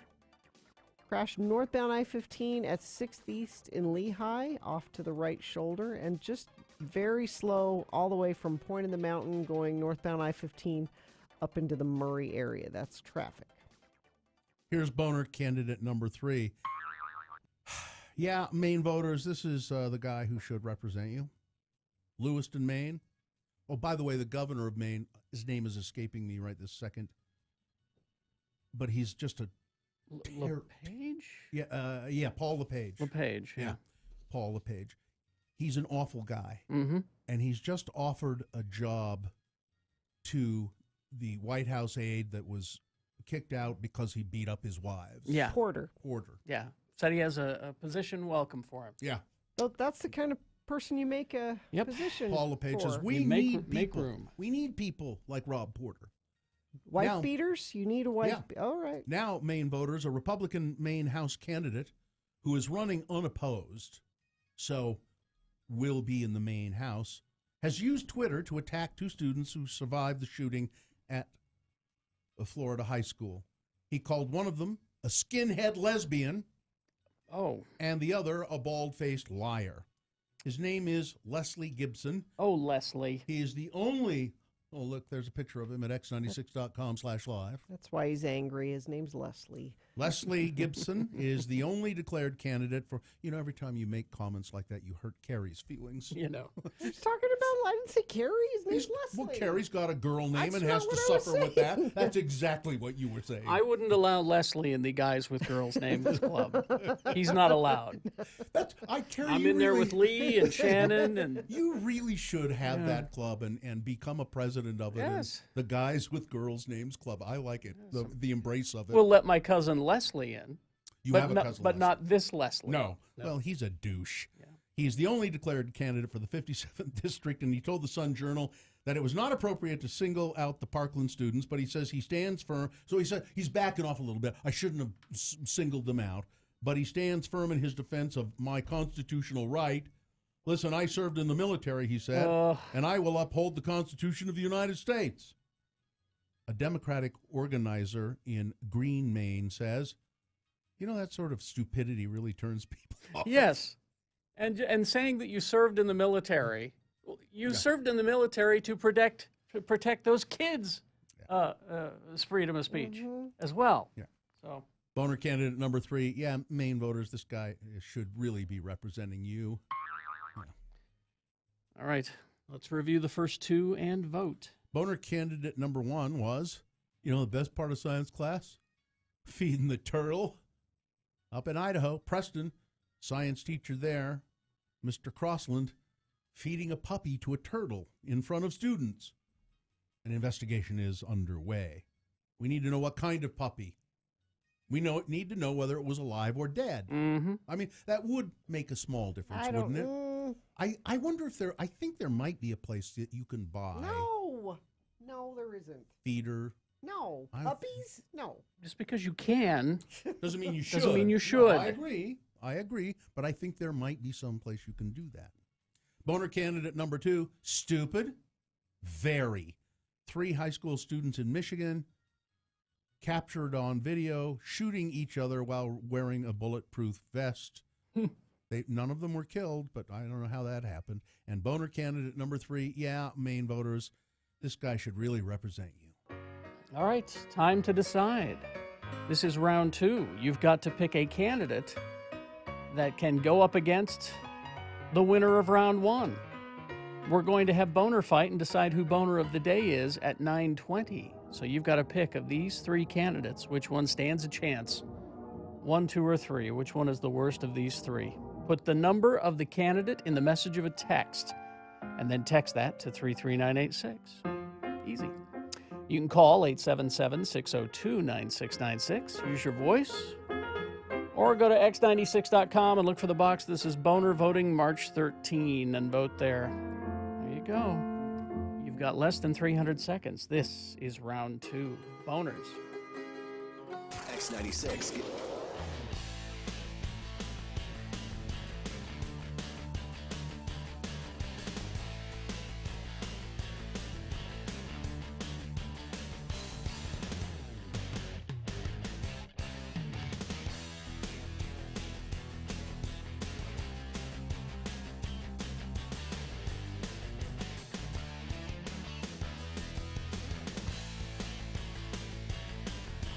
So you saw this video a week or so ago about the guy strapped a GoPro to his dog to see what the dog did while he was at work. I didn't see it. It was disturbing because the dog didn't have a moment's rest. It was nervous and frightened. In the house? In the house, and He's never coming back. He's never coming it would hear noises outside and be on alert, you know, and it terrified me because I thought to myself about my dog, Ripley. I was just convinced because she can be a little high strung, and I was just convinced that. I don't think she's big enough to strap a GoPro to. It'd be too heavy. We did not do that. We did, however, a friend of ours gave us this drop cam. What is it? What is that? It's a live camera that we set up. Like a nanny cam? Like a nanny cam in the living room. Are you looking at her right now? This is broadcasting live from my living room right now. Now, does she just stay in your living room during the day, or can she roam around Well, the house? that's what we wanted to know. Oh. Her favorite spot seems to be, we've set up a little kind of a table next to the window, and she likes to sit there and look out the window. So we watched her for a day. She didn't leave that spot. Well, she's fine then. Don't you feel better? She's sleeping. Yeah. All the time. Well, that's good. She's a teenager. Exactly. She talking back to you? I thought she'd at least be on guard or a little on alert. Nah. No. She barely moves. A bomb can go off in the front yard. And that's the other thing is that it has a motion sensor. So it'll alert me. Motion is detected, That never happens. No. She doesn't move. She was a day. She was lying there. Then she's perfectly comfortable. This should make you feel good. Yes and no. She's kind of lazy. A little disappointed. She's never going to amount to anything. I think you ought to make her get a job. Maybe. Require her to get a little lazy dog. Lazy dog. Maybe get her, a list of duties, chores. Yeah. You leave her list on the counter. This has got to be done by the time I'm get home. She can put a little paw print next to the one she's completed. But yeah, that video of the dog that was freaking out, it was disturbing to watch. Made me very upset. Somebody in the chat room says that most dogs are like that. That guy's dog is just a neurotic mess. Really? Yeah. I'm pretty sure my cat, who is a jerk when we're at home. Jerk cat. Mr. Fluffy Pants. I was sitting there yesterday. I was talking to my wife, and he came up and bit me on the arm for no reason. I'm just sitting there, like, ow, what are you doing? And it wasn't hard, but just kind of went and bit me on the arm. I'm certain that cat just sleeps all day. And then when we get home, it goes crazy. Well, it's because you're in its house when you get there. Yeah. He just sleeps all day. Do you think he's like a reincarnated dead person from somebody that hated you? And they're back to haunt you? No. No. You don't think so? No. No, I He's don't. biting you for no reason. No, Maybe it's I a don't. reason from a past life. No, I don't. No? No. I don't think that. I think I think he's a curse from God. God sent the cat to torment. Officially. No, he's just a rambunctious teenager who, when he bites me, I give him a little cuff up the side of the head, and he stops. I go, don't do that.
96. All right, 8:47. Time to award round 2 of your boner voting. And round 2 of the boner voting is brought to you in part by a poppy seed cake. Ooh. Nice. And board game lovers, Haster Games has what you need. Star Wars Legion hits March 22nd. Magic the Gathering Masters 25 comes out March 16th. Find out more at hastergames.com. Boner candidate number 1, best part of science class, feeding the turtle. Mr. Crossland up at Preston, Idaho, science teacher, biology teacher, apparently, and he's apparently done this before with smaller animals, he has a really big snapping turtle, and he fed it a puppy. And some of the students saw him do this. Boner candidate number 2, stupid? Very. 3 kids with a bulletproof vest that they found, each one trying it on and having one of the others shoot him with a .22 caliber rifle. All 3 of the students survived this stupid experiment, but stupid, very. And boner candidate number 3, yeah, Maine voters, this guy really should be representing you. It's a legislator. He's running unopposed for some district legislation in Maine, and he has called one of the Parkland school students. It was, what's her name? Her last name is Martinez, as I recall. Gonzalez. Gonzalez? I think it's Emma Gonzalez. Emma Gonzalez. Yeah. Very articulate. She called her a skinhead lesbian and made some awful comments about another student. So, let's see. The winner, well, I guess number 2 did well with the 3 kids with the vest, but winning number 1, best part of science class, feeding the turtle. All right. That one is going up against the winner of round 1. It'll be an interesting battle. Boner fight happens at 9:20. That's when boner of the day is decided by you. Have you ever been to the opera? Long time ago. Here's what I know about the opera. Very long time. You're going to love this. Okay. In Pretty Woman. This is Hear me your out. opera reference. Hear me out. Getting to the opera? Mm-hmm. Richard Gere. Right. Edward. Oh, I remember this, yeah. Mm-hmm. He says, but we're going to go to the opera. Now, the first time you go to the opera, you either love it or you don't. If you don't love it the first time you see it, you can learn to appreciate it, but it will never be part of your soul. Is that what he says? Yeah, to her. But if you love it from your first view, then you are an opera person. I think there's something to that. Yeah, there's probably something to that. That's pretty good, yeah. So I went to the opera last night.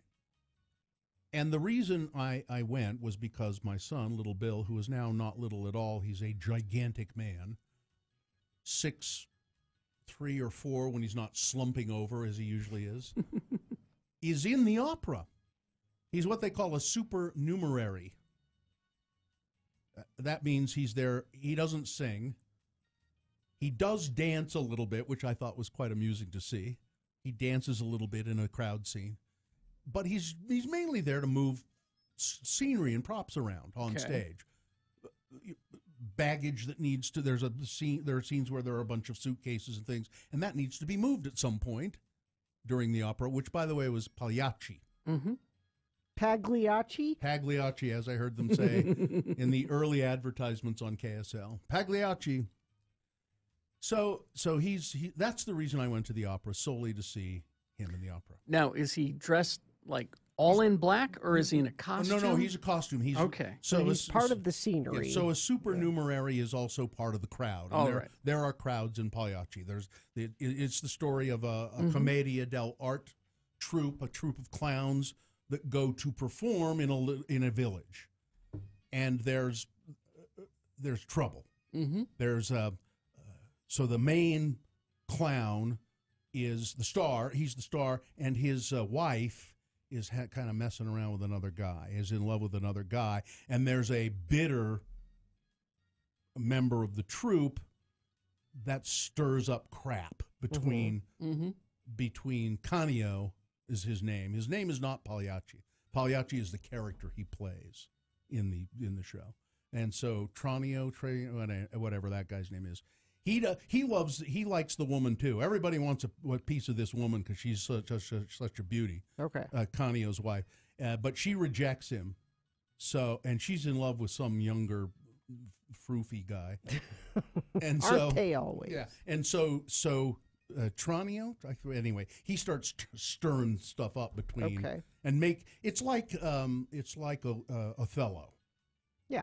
He gets Canio into a jealous rage, and as they're doing the show, now he's in his Pagliacci makeup, and she's doing her part. And as they're doing the show in front of the entire town, he stabs her to death because he's in such a jealous rage. And then he stabs the guy who stirred things up, stabs him to death as well. Mm-hmm. You know, so there's blood. There should be blood everywhere. They did it with no blood, but so it's it's an opera, and it's a one-act opera. And then I didn't stay around for the second act, but there were friends of the program there. Mm-hmm. We have opera friends of the program. Yeah, I didn't get his name, but he's a really big guy with a beard down to his knees practically, and he was there with his wife and their two. He said, "Yeah, we're bringing the kids to the opera for the first time. Culture. Bringing them to the opera for the first time." I said, "Well," and I'm standing there with my son who's taken off his makeup,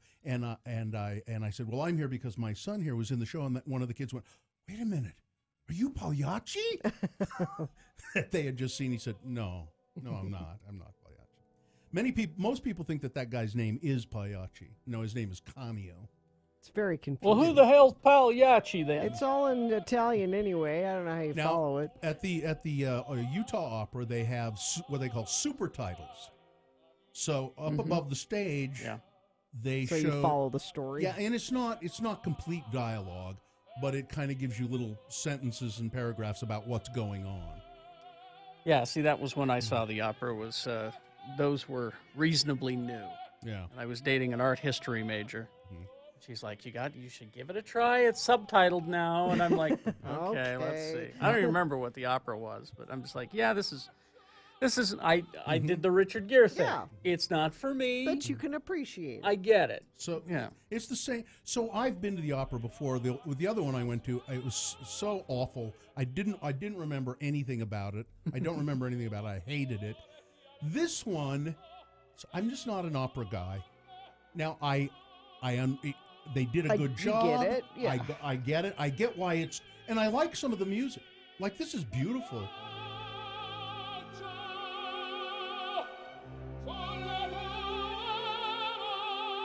Opera at the rodeo.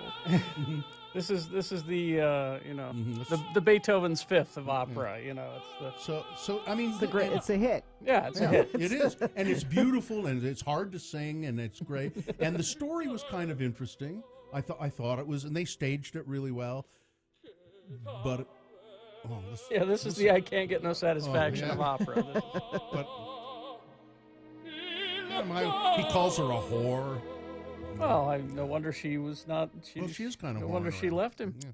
Oh. No, she died. She's he gets killed. Yeah. Well, that just doesn't seem right at all. But there are all these people around, and they love it. You can tell.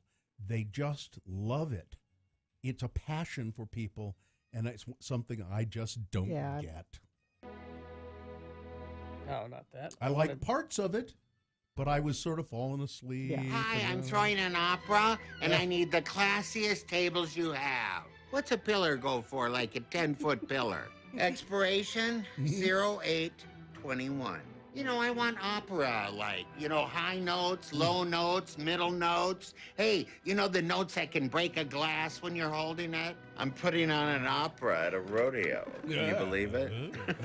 Bob, I invited some clowns I know from France who said they will do it for free. But it might be expensive because of the plane tickets. Well, put on the credit card. It's a business expense. Yeah, I did already. Okay. Hello, Popeyes. Can I get 18 buckets of shrimp? For the opera. Now, I didn't see any buckets of shrimp at the opera. Hey, you should have took some.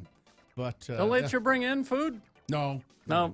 That's too bad. You'll make noise at the opera. I'm proud of my son for doing it. Yeah, anyway. no, that's great. So, Mr. Traffic Lady, what's happening? Crash southbound I-15 approaching 53rd South exit in Murray. Multiple cars are on the right shoulder. They're causing slowage in that area. Crash eastbound I-80 3rd West in Salt Lake. Crash southbound I-15 46 South in Salt Lake.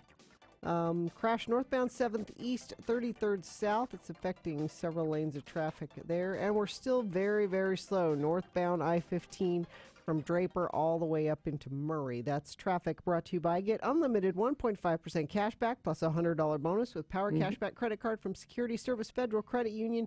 Restrictions apply. Get details at ssfcu.org. All right, so we're going to take a break. We'll be back. Tuesday Tunes with Todd right after this. Are we going to play that song that we played and listened to yesterday? In your office? The one in your office yesterday?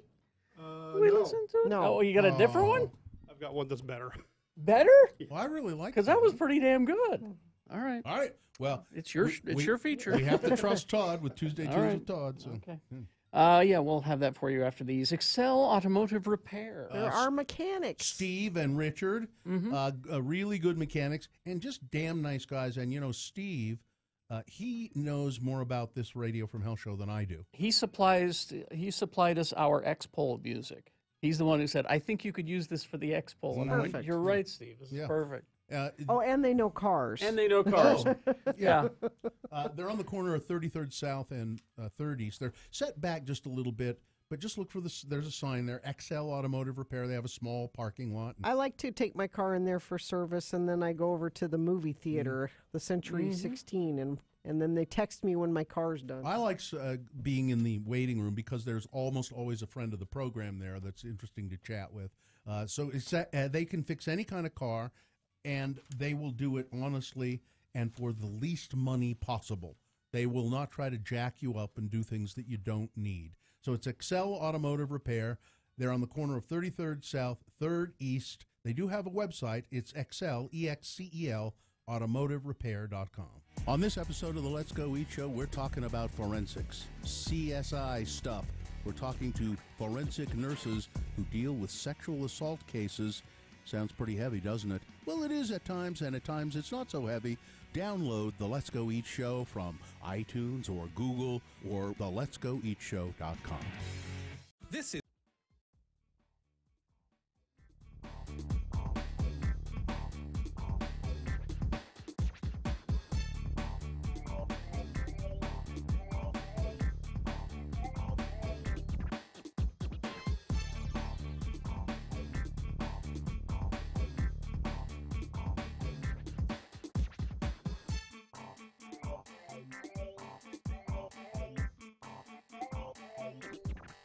program, Carrie and Bill. And let's see, it's time to check out the answering machine. Have you... Yeah, go ahead and access it. We have an answering machine here at work because, well, we don't like personal calls at home. I use my phone at home for outgoing calls only. Hi there, you've reached the offices of Carrie and me, Bill, the Radio from Hell guys. And if you have anything to say to us, we're not picking up, so wait for the beep. Usually these calls come in after hours. I mean, after we're not here, Yeah, that is. after like 1 or 2. It's rewinding. Yeah. Hi, Mr. Allred. This is Dr. Arnold's office calling. Oh. I have what I hope is good news for both you and Samantha. Samantha's definitely pregnant. Hey. She's a very healthy bitch, so we anticipate no problems. She's about a month along. Good. So she should deliver in about 2 months. Our No. office will be open until 5 p.m., so please try to pick her up before then. We'll have her well-groomed and ready to go. Well-groomed? I didn't tell you guys I got a Thank Chihuahua, you. did I? Oh, it's a Chihuahua. It's a little. I got a new little dog. Oh, they're so cute. I know you They got are. little beady eyes. Yeah, they are. Gonna have Hi, pups. Carrie. This is Libby Weaver from Fox News. Oh. Hey, would you stop leaving your underwear in my mailbox? Again? If you don't stop, I'm going to have to call the police, Carrie. Bye. Yeah.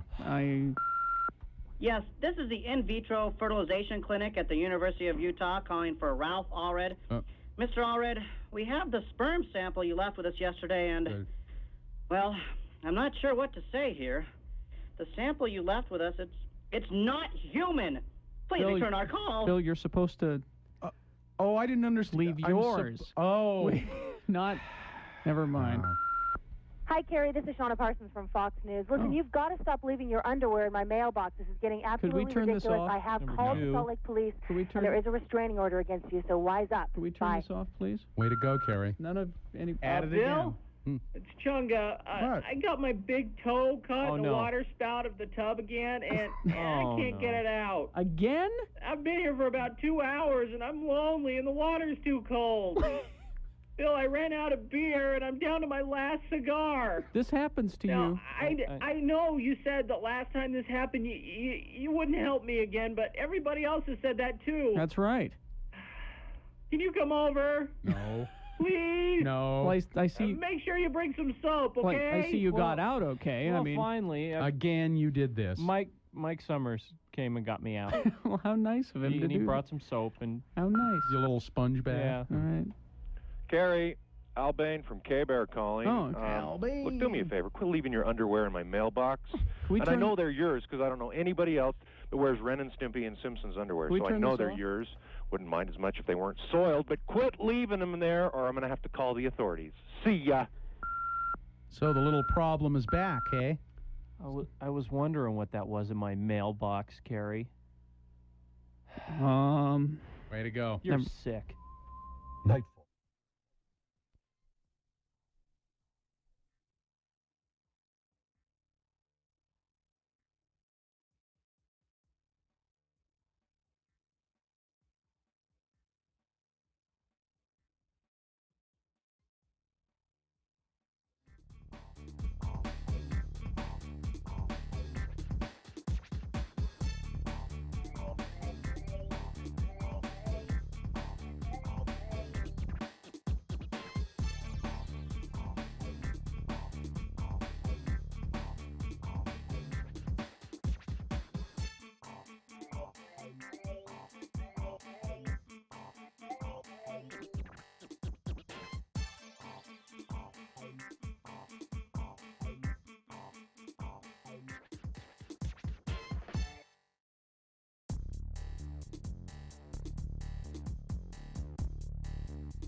Barbary.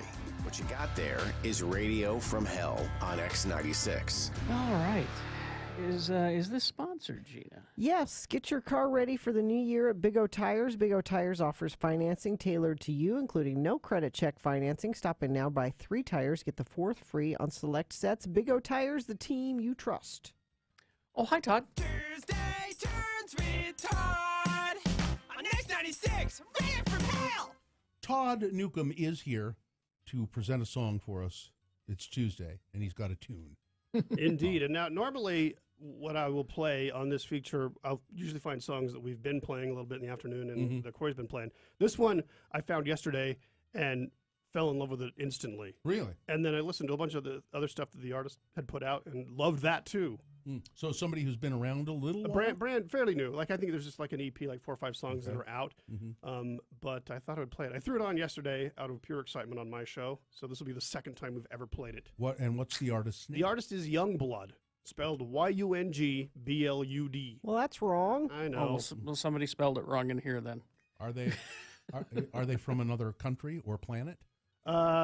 British. Yeah, another planet. Another planet. Yeah. And it's pretty good. And it has like, how do I describe it? It mix the Clash and Arctic Monkeys and Rancid a little bit and stir it all up. And here you have this little gem. It's called "I Love You, Will You Marry Me?" Yeah, let's hear it then. All right, so here it is. Tuesday Tunes with Todd. Youngblood is the artist. I Love You, Will You Marry Me? X96.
Just like that. I love it. Oh, There that's it too is. catchy. Yeah. No, you love it. You love it. It's love. I just want to put that on in the car and have it get a little warmer and open the sunroof and just blast it all summer. That's like the summer song. I'm calling it right now. Okay. Wow. All right. Going out on a limb there. Sometimes I'm dead wrong, but It's a pretty It's pretty kind bold of pronouncement. I mean, it's got some ska Yeah. in there a little bit. It's got like Blur. yeah, it's just fun. I love all of it. There's a little bit of everything. It's bouncy. There. Yeah. It's bouncy and fun and catchy, and that's really all I need in life. I love ya. I love ya. Youngblood, Y-U-N-G, and then I spelled it wrong in our thing. I gotta fix that. B-L-U-D, not B-L-O-O-D. Spell check will hate you when you try to look this up. Also, new episode of the Railroad Roll-By podcast, kids. Woo! You can find that on where podcasts are. Spreaker has it. Spreaker, Google Play, and iTunes was dragging their feet. For some reason, iTunes hadn't posted it yet. But it's, no, they do that all the time. We need to look into this train podcast. I What don't is know. this about? At first, you'll have a lot of trouble with iTunes, and then eventually it'll pick it up. But Eventually, they ignore you. yeah. okay. Well, anyway, so it's up, and we talk about my failed model railroad in my basement. I'm just going to get a chainsaw. We're just ripping it all out. So it's You're going to it's- start from scratch? It's a sad story then. Well, Oh. kind of. I mean, it's train, so it's kind of exciting. It's a train tragedy. It's a sad story. It's a tragedy. And there's another thing that we talk about. There's this steam locomotive, and it smells like French fries. What? And we'll explain all that. I know why. Because they run it on cooking oil. Bill Allred, Yes. rail fan Bill Allred. Well, they do. You're spoiling the podcast, Bill. There are cars that run on cooking oil as well. Yeah. And you pass them, and you go, French fries. Smells like onion rings. I'm hungry. Yeah. So, deep fried foods making trains possible today. Dylan Allred, ladies and gentlemen. A producer, by the way, and who makes all this Producer possible, of the the- Railroad Roll-By podcast. You know what else they talk about, Bill? You'll really like this. What, Dylan? What's happening to the Ringling Brothers circus trains? Oh. The circus is closed down. What are they doing with the trains? Yeah, you know, I'd like to know. Elephants not included. Where did we talk to somebody about that, and they talked to us about riding on the train? Was it Penn Jillette? He rode on the train? Well, he was a circus clown but there are people who lived on that train. Oh, yeah. And they described how small the little rooms were that they had. And they don't It have a must place. have been Pendulum. I don't know who else we would have talked to that did. No, it was when they were shutting them down. It wasn't Penn, I don't think. It was. We did talk to somebody about this. It was somebody who At lived. Tropos, would you look that up for Yeah, us? it's someone who lived with them. We're or knew part them. of your podcast, Todd. We're See? we're There you doing go. it now. You're welcome to be guests on the podcast anytime, by the way. All right. Dylan produces it, and my buddy Sean Norris co-hosts it, and we just are foamers. You know, just trains briefly. I have one of my earliest memories is of riding a passenger train in a sleeper car from Salt Lake or Ogden, from Ogden to Spokane, Washington. Nice. When I was just a little kid, we were going up there to live. My father was up there at the Air Force Base, and so my mom and me and my brother rode a sleeper car overnight up to. I must have been like 5 years old or something. You need to be on his podcast. Yeah, we're going to book you for a guest spot. It was really, I remember it vividly. We can talk trains. Thank you, Todd. Well, let's see. We got Boehner fight coming up along with Big Boy News and Opinioendo all after these. First, the Advocates. Go to UtahAdvocates.com if you've been hit by a train. Yeah. I think, that could Listen, be. well, Yeah, and I mean, it's been actually, sadly, it has been happening. Yes. Here in Salt Lake at the front runner. Or Oh, not the front runner, the tracks. The tracks. Well, but what it is if you've been injured in an accident, any kind of accident, you need someone to advocate for you to get your medical bills taken care of. This isn't about suing and punishing anybody. It's about getting what you have and what you're entitled It's to. very difficult. It's a sticky wicket, as they say, trying to navigate all of the insurance that you have to do. And then at the same time, you're having to worry about maybe in-home health care.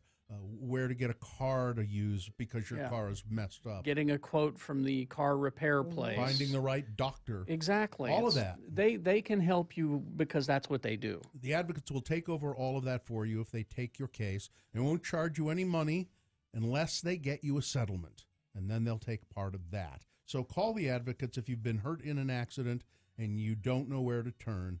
801-355-5550. It doesn't cost you anything to just tell them about it. 801-355-5550 or UtahAdvocates.com. X96 is your home for non-stop music.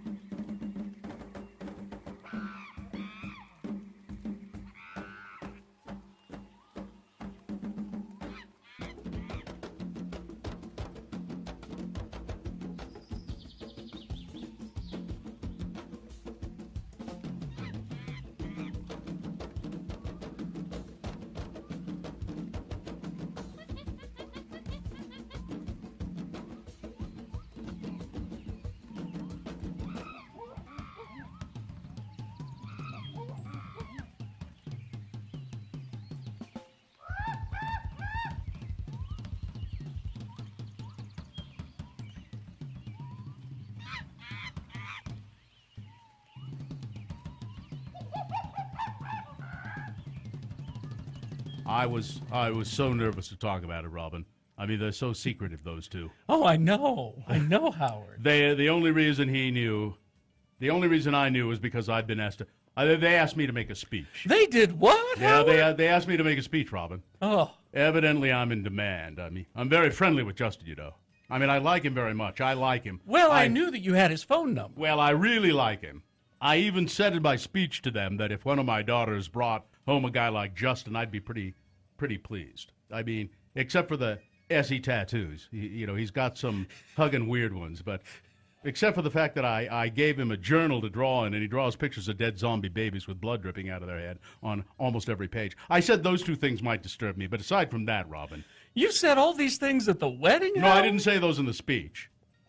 I was miserable at having to speak at the couple's reception. But you should have been honored, Howard. Well, I was just worried about it, but I had everybody laughing. Everybody was laughing. They had these little tiny chairs. There was a table, and then when you sit down, and the chairs are like these little poofs. These little pillow poofs. Oh, I love those kind of chairs. Yeah, I know you do, Robin. That's because you got a big ass. Oh, Howard. But I love your ass, Robin. It's a big wide ass, and I know you like those. Let's get back to the wedding, all Howard, right, not my ass. Well, I'm 6 foot hugging feet. I'm a grown man with a skinny ass, Robin. I got a skinny ass, not a big wide ass like your ass. Back to the wedding. All right. Did you at least toast the cup? Oh, this is going. I love the Howard Stern show, by the way.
It's 2 o'clock in the morning. Your Jack Daniels bottle is empty, and you're all out of ammunition. What are you going to do? Well, don't panic. Come on down to Carrie and Bill's Liquor and Guns. At Carrie and Bill's Liquor and Guns, that's all we sell, liquor and guns. We feature a full line of liquor from exotic fine wines all the way up to the real hard stuff, too. We also feature a full line of guns and ammo, from small caliber handguns all the way up to semi-automatic weapons. Best of all, you'll get a case of Radio from Hell brand canned chili absolutely free with each and every purchase over $50. Hi, we're Carrie and Bill. And we're Carrie and Bill. We know just how frustrating it can be to run out of liquor or ammo at odd hours. That's why Carrie and Bill's Liquor and Guns is only open between midnight and 6 a.m. Monday through Thursday. And from 6 p.m. to 6 a.m. Friday, Saturday, and Sunday. To find Carrie and Bill's Liquor and Guns, just call 555-1212 and ask for Ricky.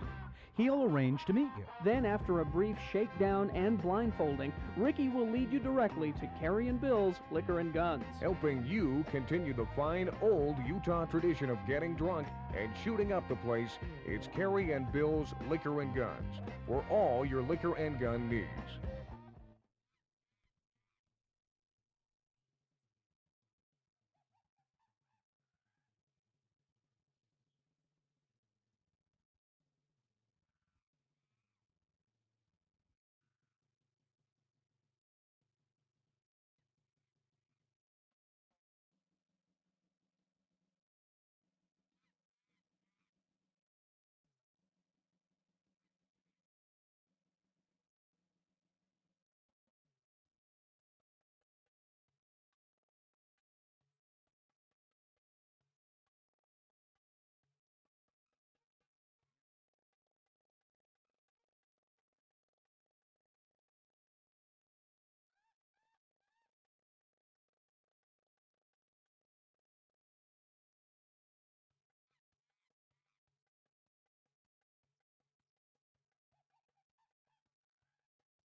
X96. Call 877-602-9696 or text us at 33986. Message and data rates apply.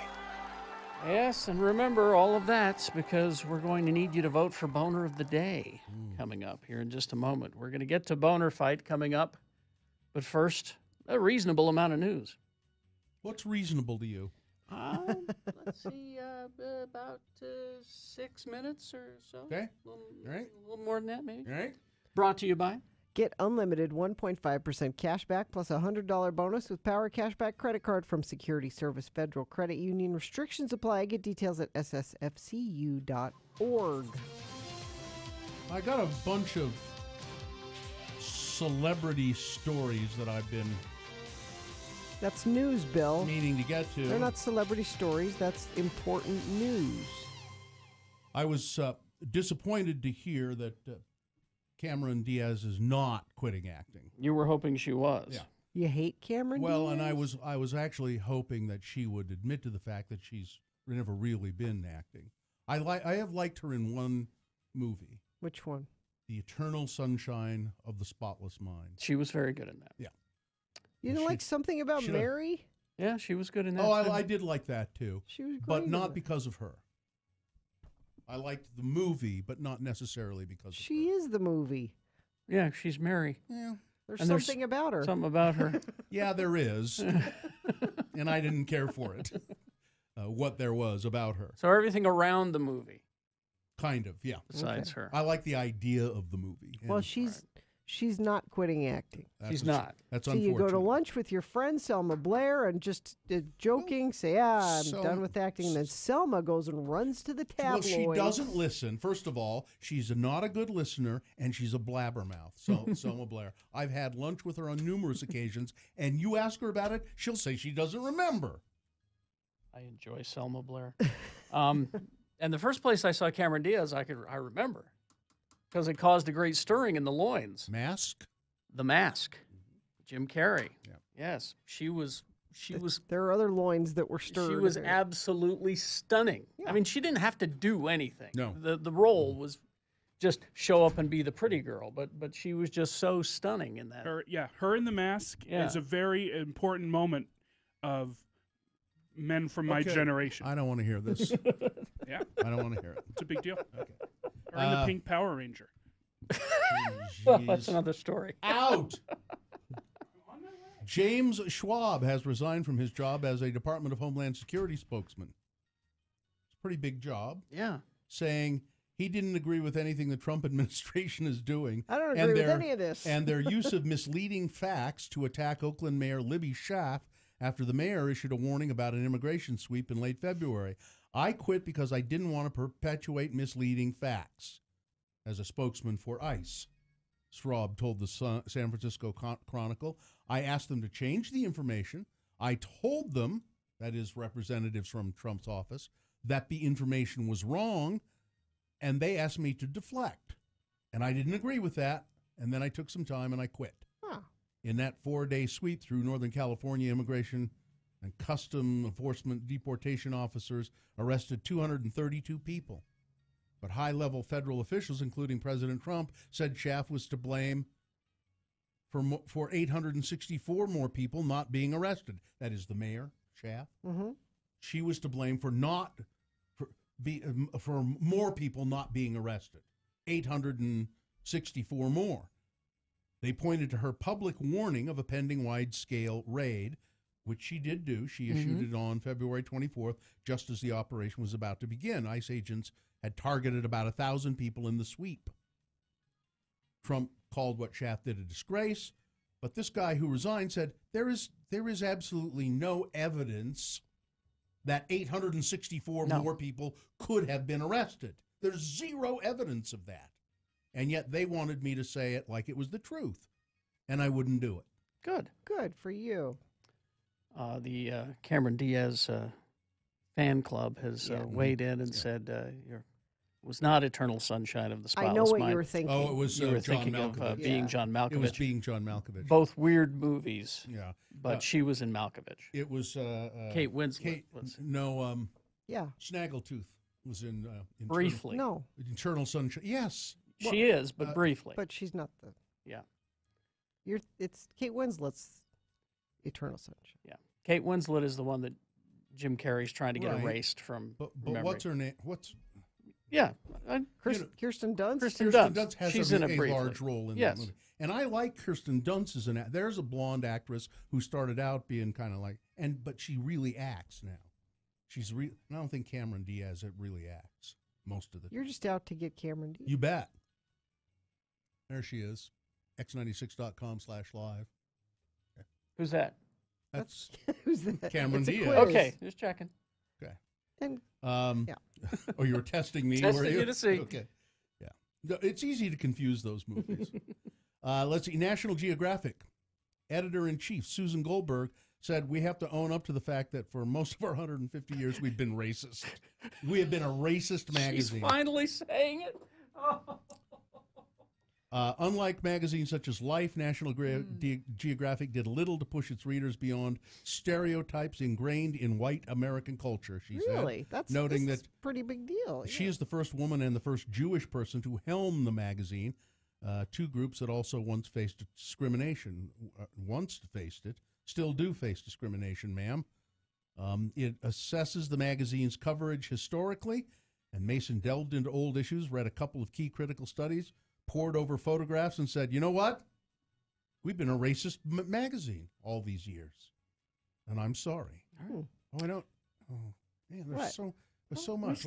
We still have a half hour left in the show, but we can get to something. We got a break now. Poor Adrena Partridge and poor Taylor Hickson. Well, we'll get to them. All right. Hang on to it. Okay. It's Boner Fight with Radio from Hell on X96. Get me derailed on that damn Cameron Diaz. All right. The Boner Fight. This is the winner from round one in the 7 o'clock hour. If you had been listening at about 7:15 or about 7:30, 40, you would have heard the winner of this first round, which was, this is the last racist boner candidate I may ever do, because there are just too many of them. It was a local... Yeah. We had a friend of the program get a picture of this van. And It's at x96.com/live. Apparently there it's we go. not just stationary. People have seen it driving around. Yeah, so spreading the hate. He's been to a gym and a house place. And It says on the side of this van, and it's a rusted out piece of crap, and then it's painted crudely on the side, "White men protect white people!" Exclamation point. Help! Exclamation point. I need you to fight back immigrants and blacks! Exclamation point. And then it says World War III. Because that's going to be the cleansing. Yeah. The ethnic cleansing is World War III. And I think that's supposed to be some sort of a flag with an X on it. There. Looks like a Confederate flag, I think. So that's the last, maybe the last, because there are too many. Yeah. And number two, this is a good one too. You know the best part of science class? Feeding the turtle. A science teacher up in Preston, Idaho, apparently feeding a puppy to a snapping turtle after school in front of some students. They're investigating. We received a very nice email from someone saying it was not a good thing for him to do that, but he was a teacher of mine 20 years ago, and he's a great teacher. So reprimand him. Maybe even give him a boner vote. I don't know. But don't fire him. Well, we'll see. That's number two. All right, here it is. This is Boner Fight. You've got to decide which one of these two is Boner of the day for Tuesday, March 13. One or two. Put the candidate number of the one that you think should win in the message of a text. Text that to 33986. Pretty easy there. Or you can call 877-602-9696 and vote with your voice. Or go to x96.com and look for the box that says Boner Fight March 13 and vote there. If you don't see the box, refresh. It'll appear. This is it. Boner of the day.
You know who's on the line?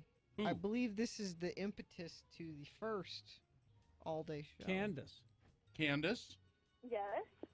How now, you were there for the first all-day show. Oh, yeah. I was, as Carrie said, I was the something from the radio gods, the idiot or something. No. Not so much. He didn't really The say gift from the radio gods. That was it, yeah. But And you- I was the one that brought the alcohol. You are the first. You were the one who started the tradition of bringing us booze. Exactly. And I'm so upset. Y'all got pedicures and I didn't.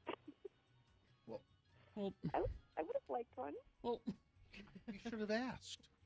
Well, I was in and out of the house all day. Candy Bear. Well, then you couldn't. And then you couldn't have gotten one anyway. Candy Bear. I'm not sure what. Did you say Candy Bear? Yeah. Or Daddy Bear? Candy Bear. Oh, that's cute. You're Better my- than Candy Ass. You're my little Candy Bear. Who is this? Don't you know? Who No, I don't know. Who is this? It's your mother. I think Hi. Candy's Candy? been drinking today already. Candy, hi, it's Mitt No, Candy, hi, I it's Mitt haven't. Romney. Candace, Ew. do you have any idea what you're listening to or where you are? It's a country station, and I'm in Texas. No, of course I do, you silly gooses. That Candy? was ridiculous. Candy Don't Bear? call me Candy, please. My dad hated that. It's Candace. It's Candace, Carrie. Yes, it's Candace. If Bill, your and dad I hated will- that, he shouldn't have named you Candace. Yeah. He's no longer living. That's rude. Well, I'm sure his feelings are hurt. Did you call us Candace? Yes, I did, and I did. meant to get abused. Okay, because I thought maybe the interns had called you and then No, nobody just picked your name remembers. out of a phone book or something. Nobody You remembers. wish. Nobody remembers what, Candace? Any of this. Any of. And I'm even on the CD, and I'm so sad. She's I'm she's the phone call. She's the reason. She's the reason that we did that because I didn't get a chance to Yeah. tell my Hawaii story. No, it or was your Vegas. My Vegas story. Vegas my story, Vegas that's story. right. Exactly. And And Carrie, I saw you at that one clothing store. I don't remember. You remember, Carrie? was Oh, was I yeah, was I was I buying my garments? It was that Was one it that clothing one? store. That one No. clothing store? I don't know what you call him. Come on, help me out. A thing. You a know. management, A thing. Whatever. I can. Oh, I wait, can, was it a remote? You know, I can see why you were the impetus for the all-day show because it takes all day to get anything out of Holy you. crap! You've been doing this all day. I'm tired too. And yes, other whatever. She's But drunk. No, I'm not. No. I'm just embarrassed. Candy Bear? This is the note you want to go out on. Yeah. By the way. Yeah, no, Oh, Candace, you've been rickrolled. I'm sorry. God bless you, Candace. All right. I'm glad that somehow you started the all-day show, but no, that's not the note we want to go out on. Well, we got 20 minutes. But as with all of our all-day shows, I seem to remember that they go out with not with a bang but a whimper. I've been whimpering for the last hour and 20 minutes. They just kind of peter out at the end. So, Well, Gina, I'm used to your whimpering. It's what I do.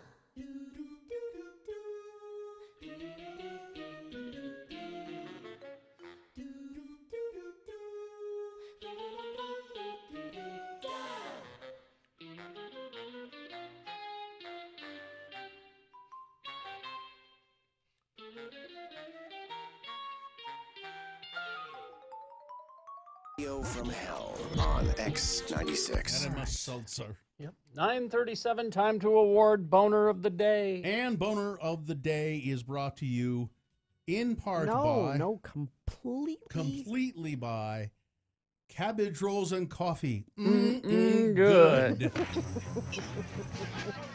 I'm Yosh Schmengi. I'm Stan Schmengi. And we're the Happy Wanderers. I know. John Candy and Eugene Levy, right? Yeah. Oh, my God. That was hilarious.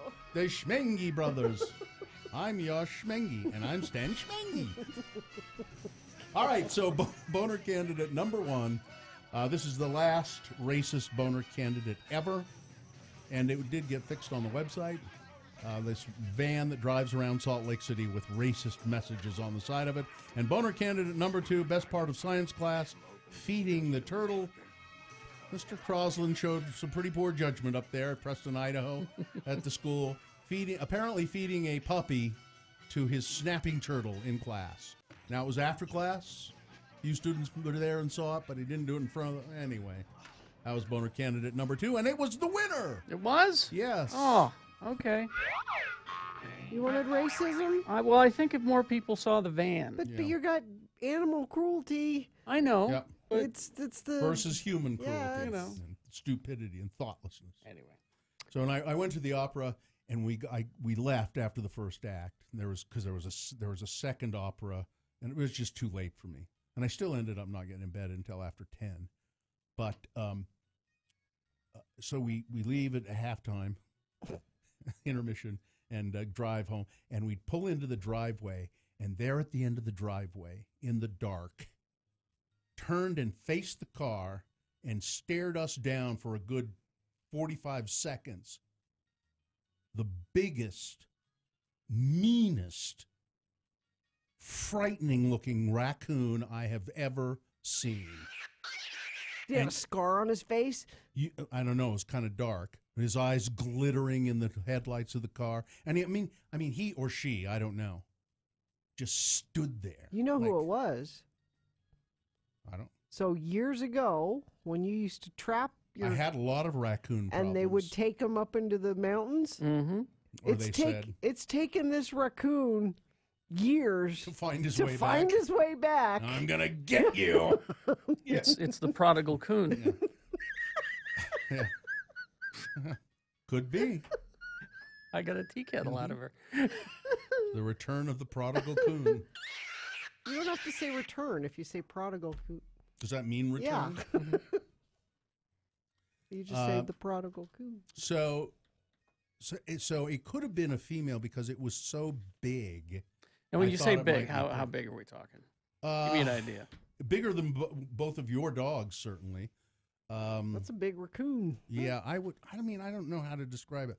Like, did you see where it went? It just turned around and walked carefully back into the back, and I think climbed up over. They live in the trees somehow, and you just don't see them. Because people probably don't remember. You used to have them living in your basement. Well, they didn't live in there, but we had a cat door at the time that went into the basement because we had these 2 cats who just didn't like to be inside, but they would have to come inside to eat.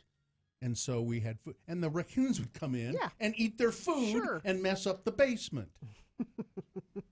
That was an ongoing, but we got rid of them because I had my Native American raccoon trapper. I'll have to see if he's still around. I don't think he is. Paul Two Bears was his name, and he would come and trap the raccoons for me. He said if we trap enough of them, they will stop coming around because the word gets out. Yeah, don't go over there. Yeah, I mean seriously, I think that does happen, and he trapped a bunch of them, and they went away for a while. Then they came back, and I couldn't find Paul, so I got a listener and have to look up his name to come and trap them for. Now, Paul said, I take them out and release them, and it wasn't up in the mountains. It was out there, west of the airport, kind of out on the way to Saltaire, that kind of. And he said, I take them out there and I let them go because I don't think we should kill them. And then this other guy that came and started helping me with it, it was a listener. I'm going to say his name is Brian. I've got it written down somewhere. He said, I'll tell you that I take them out and release them if you want me to. No. Is this like and when my parents take the dog to the farm? Is that when, when that happened? Because I felt bad for these animals. I didn't want them to be hurt, but it got so overwhelming that when he came and started trapping them and said, I'll tell you that I don't, But really, what I do is I take them and I shoot them and I'm done with them. And I said, okay, good, good. I'm done with being happy. Well, then this one must have escaped. Maybe. And came back. I think he's been making his way back to your house. He's plotting revenge. It was kind of scary. Now my son said, "Let me at him." And I said, no. You don't want that. Do you want rabies? And I said, he said, "I'll trap him and I'll kill him." And I said, no, I don't think you think you want to do that. Yeah, between the teeth and the claws, you don't want to do that. Yeah. And we don't have guns. Yeah. And that's now. I know a guy up in the upper avenues by Smith's up in the avenues. There's a guy up there named Tree Bob. Some people know him. And my conversations with him, he has raccoons, or did at the time, infestation. And I said, "What do you do with them?"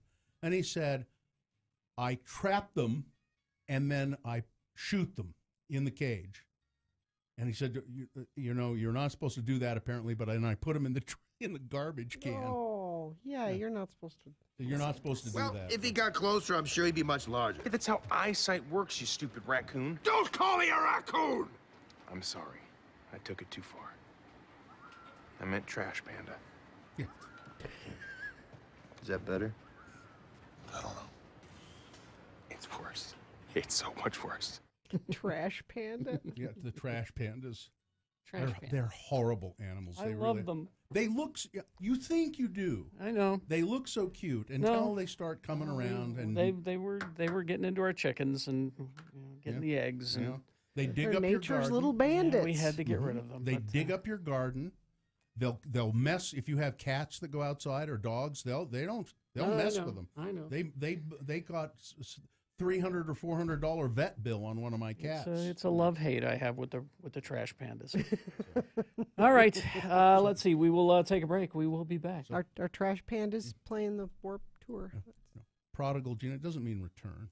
No? No, it means if you are prodigal, it means you are spending money or resources freely and recklessly. You are wasteful and extravagant. So he was the wasteful son that came back. He was the wasteful son that came back. He was off living a wasteful life, and he returned. Oh, all right. There we go. Every Monday, a new free Not Safe for Work episodes lands in your ear holes. Get it wherever you get podcasts from, but if that ain't good enough, go to geekshowpodcast.com. Find it there. This week's new episode, we tell you about the latest Star Wars, Flash movie, and DC Comics news. We give you Jessica Jones Season 2 spoiler-free thoughts. Jimmy interviews Alicia Vikander, plus a whole lot more. The name of the episode is Burnout Paradise, for a good reason. geekshowpodcast.com. Hey. I was so angry. What? Saturday night. After I went to the Warped Tour, I went to a party, and I think it was about 10 o'clock at night. I get home, and I'm out. I was out on the sidewalk. It's not important why. 10 o'clock, out on the sidewalk, and what do I see coming across the street? A raccoon, and there's a lot of traffic, and he's coming right toward my house. Yeah.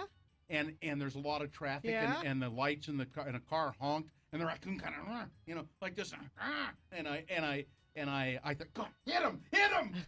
I was hoping the car had hit him, but it missed him. Yeah. And he came, and I'm standing 20 feet away from him. Yeah. And he came running, and he ran, and I started yelling at him, and he ran right up my tree, the one that's in my front yard. I have a gigantic, Bill treed a coon. A 50-foot tree. Yeah, I treed a coon. I was yelling, you son of a... Get back here! Bill lives where the red fern grows. I was just so mad, and he ran up the damn tree, and they're everywhere. God. I think they've declared war on you. I think they have. Coming to get you. It's like birds have declared war on my wife. Raccoons. No kidding. Declared war on you. He stopped and growled at the car. I swear to God he did. Pyro! Get away! Shake his fist. Roadhog! Little birdie finger. One of his little bandit hands, Bird finger. Their hands are almost human, They have them, But ran right up the tree in front of my house. God, that made me mad. What are you going to do? Did your wife lock you out again? You sleep on the porch. Was it one of those? No. No? Oh, why I was on the Why street? you were out on the front porch? I was taking the night air. He's farting. Taking in the night air. He's out farting. Yeah. I'll be back in a while, honey. I gotta go take the night air. He's right, isn't he? No. Taking the night wind. No. Is what it is. No, I wasn't. There's a breeze. Let me just put it that way. Man, I live in the city. I don't You need shouldn't have- this no, crap. You have to move to the country to get away from the coons. No kidding. It just drives me crazy. I tell you, we haven't had any raccoon problems since Van's dog Chase killed one in the backyard, and ever since then they're gone. I believe that when I start trap, I should go home and set up a trap, and yeah, because if I trap a couple of them, they kind of lay off for a while. Well, then that means you have to keep trapping them. I know. Got to send a message. I know. I got the trap there. I just haven't. I'll set it, and Brian will come and get them. I want reliable people who aren't going to get carried away. This is years you've been dealing with this. I just hate it. Got to send a message to the coon community. I haven't seen one of the cats for quite a while. Rush or G. Gordon, you mean? Yeah, Rush is. I haven't seen Rush for a week. Baby Rush is finally gone. You know, raccoon will kill a cat. I know. They've been coexisting for a while. Well, no, I mean, one of the Rush has been injured by the raccoon. I assume it's the raccoons. Before, I've taken him to the vet a couple of times with injuries. Just drives me crazy. Well, got to kill one. Got to kill one. Send a message. Spill blood. I'm going to just sprinkle raccoon blood on the threshold. Well, where are you going to get that raccoon blood, huh? From a raccoon, I guess. You got to bleed one. Can't you buy it at Sportsman's Warehouse? No, that's urine, and that will attract them. I'm sorry. Man.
Gina Barberi, Radio from Hell on X96.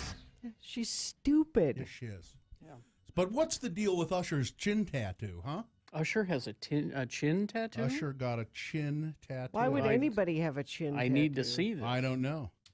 Video footage shows Usher, whose real name is Usher Raymond IV, teaming up with celebrity tattoo artist Dr. Woo. They call him Dr. Woo, to create an elaborate triangle flower eye design on his chin. Don't do that. In the video, Dr. Woo goes to work on the underside of Usher's chin while Drake's song God's Plan is playing. Dr. Woo recently completed work on Brooklyn Beckham. He says, I wonder how many people are going to get Wakanda inside the mouth tattoo. Inside the lip? Don't you think that's a thing? I already have one. I've had one for years. For years? Years. I'm not showing you. You're not one of us. A chin tattoo. Come on, really? But you know what? Just one other quick thing before John Smith butts in here. Would somebody please, if you're pregnant and you're about to have a child, would you please promise for me to name him Undamacon? Undamacon? Yeah, no, Undamacon. No, because he's not a nice person. Well, no, he's not. Don't name your kid after him. But he's got a great name. Yeah, he does. Which but one- he's a which horrible one- person. He's a football player. Oh, I thought it was a transformer. How do you spell his last name? Is it just Sue. Is it just S-O-O? No, it's like S-U-H. Is San Diego going to sue him for the name? Ndamukong Sue. Get it? Ndamukong? Like, No. Bit of a stretch. No, I was a stretch with the transformer joke. I took it You too weren't far. even in the Comic-Con. There was the lawsuit. Not the thing. Ndamukong Sue. Yeah, no, don't name your kid after him. No, not after him. Just use the name. Doesn't have to be after him. You can say, "Well, I had an uncle in Ndamukong, and I named him after." Had an uncle in. I named him after my uncle in Ndamukong. I just love that name. It's hard to spell. Yeah, it's N-D. Ndamukong. Ndamukong. There's a G? And he's a really mean guy to Yes, women. no, he's not good. You be a mean guy if that was your name? No. Like the boy named Sue. You have to grow up kicking everybody's ass. Hi, John. Hi, kids. What's your excuse, John Smith? I got nothing. I am giving away RSL tickets today. Okay. For this Saturday's game. Oh. That'll be fun. Okay. And noon, we're going to do Like It or Eat Me with a new song from Pearl Jam. Oh, we heard it yesterday. I like it. Yeah, we listened to it yesterday. They haven't had a new song in like 5 years. Yeah, your official chance to vote with a simple Like It or Eat Me text to me at 12 o'clock today. It's quite good, we thought. You know, this is very similar to features on the radio that people do called Like It or Spike It. It's very similar. Yeah, but they don't get to say "eat me" on the radio like I do, which is a lot of fun. Well, okay. I hope people don't spike it because I liked it. Yeah. I mean, I hope Well, you people should don't call eat and you. vote. I hope I wanted to call it "Rush It" or "Flush It," but I was overruled. Wait a minute. They preferred Like It or Eat Me over "Rush It" or "Flush It." Yeah. I mean, neither of them are. How about enjoy it or turn it out to pasture? It's too long. No? Enjoy it or just leave it over there. Yeah. It's fine. Right over there. Just put it down. Or, yeah. Just set it on the ground right over there. It's Cast my vote for personal disdain, sir. How about Yeah, I don't know. love it or put it in the corner? No? You're not good at naming No. things. That's not good. Love it or put it in the corner? I like that one. Yeah. I don't know that people can text it very How quickly. about on yep their or phone. nope? Yep Yeah, or no. I prefer yep or nope. The best just part easy. Up or That's it. down? I'm starting to intentionally choose songs that I know people are going to hate because the texts are so damn funny. When they don't like it, it just makes my day. It's the best thing ever. They say "eat me" and then they elaborate. Yeah. Oh. How about listen to it or don't listen to it? Listen to it or don't. Now that's descriptive. It tells you exactly what it is. No, I like yep or nope. Listen Yep to or it nope. or don't listen to it. Welcome to Yup or Nope. Yep. How about That's my suggestion. play it or spray it? It's easy. It's yep or nope. Nope. Play it or spray Play it. it or spray it. Usually if I like How something, about eat I it or spray wear That's- it? No, that's something else. No, that sounds like something I would say. I don't. You're just going to leave it as like Like it or eat me. Like it All or right. eat me. Okay. You guys always ask me how I'm doing. How are you? I'm tired. Yeah. Did you guys have a good day today? Yeah. So far, so good. We were told that the show today was smooth. It wasn't very entertaining, but it was smooth. But no glitches. I'll take it. Yeah. All right. Let's do the promo and get out of here.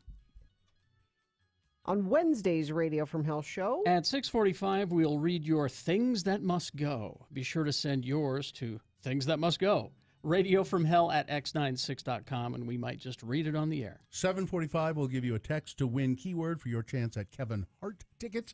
And then at 9, Corey O'Brien will be in the studio to tell us what's happening in our fair city this week. That's all on Wednesday's Radio from Hell show on X96.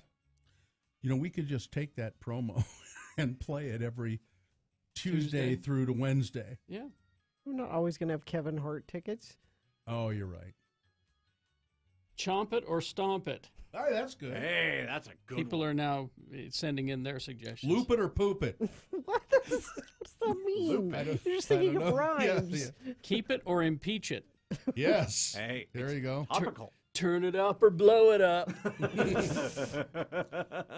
Adopt it or give it to the kennel. There you go. Man, that went dark fast. Yeah. Yep or nope. All right. Live long and prosper, bitches. Don't you know who we are? Hunting pot guts in Ipswich. John Smith is next. Please keep listening. A 1-hour nonstop music wingding starts now. Utah's original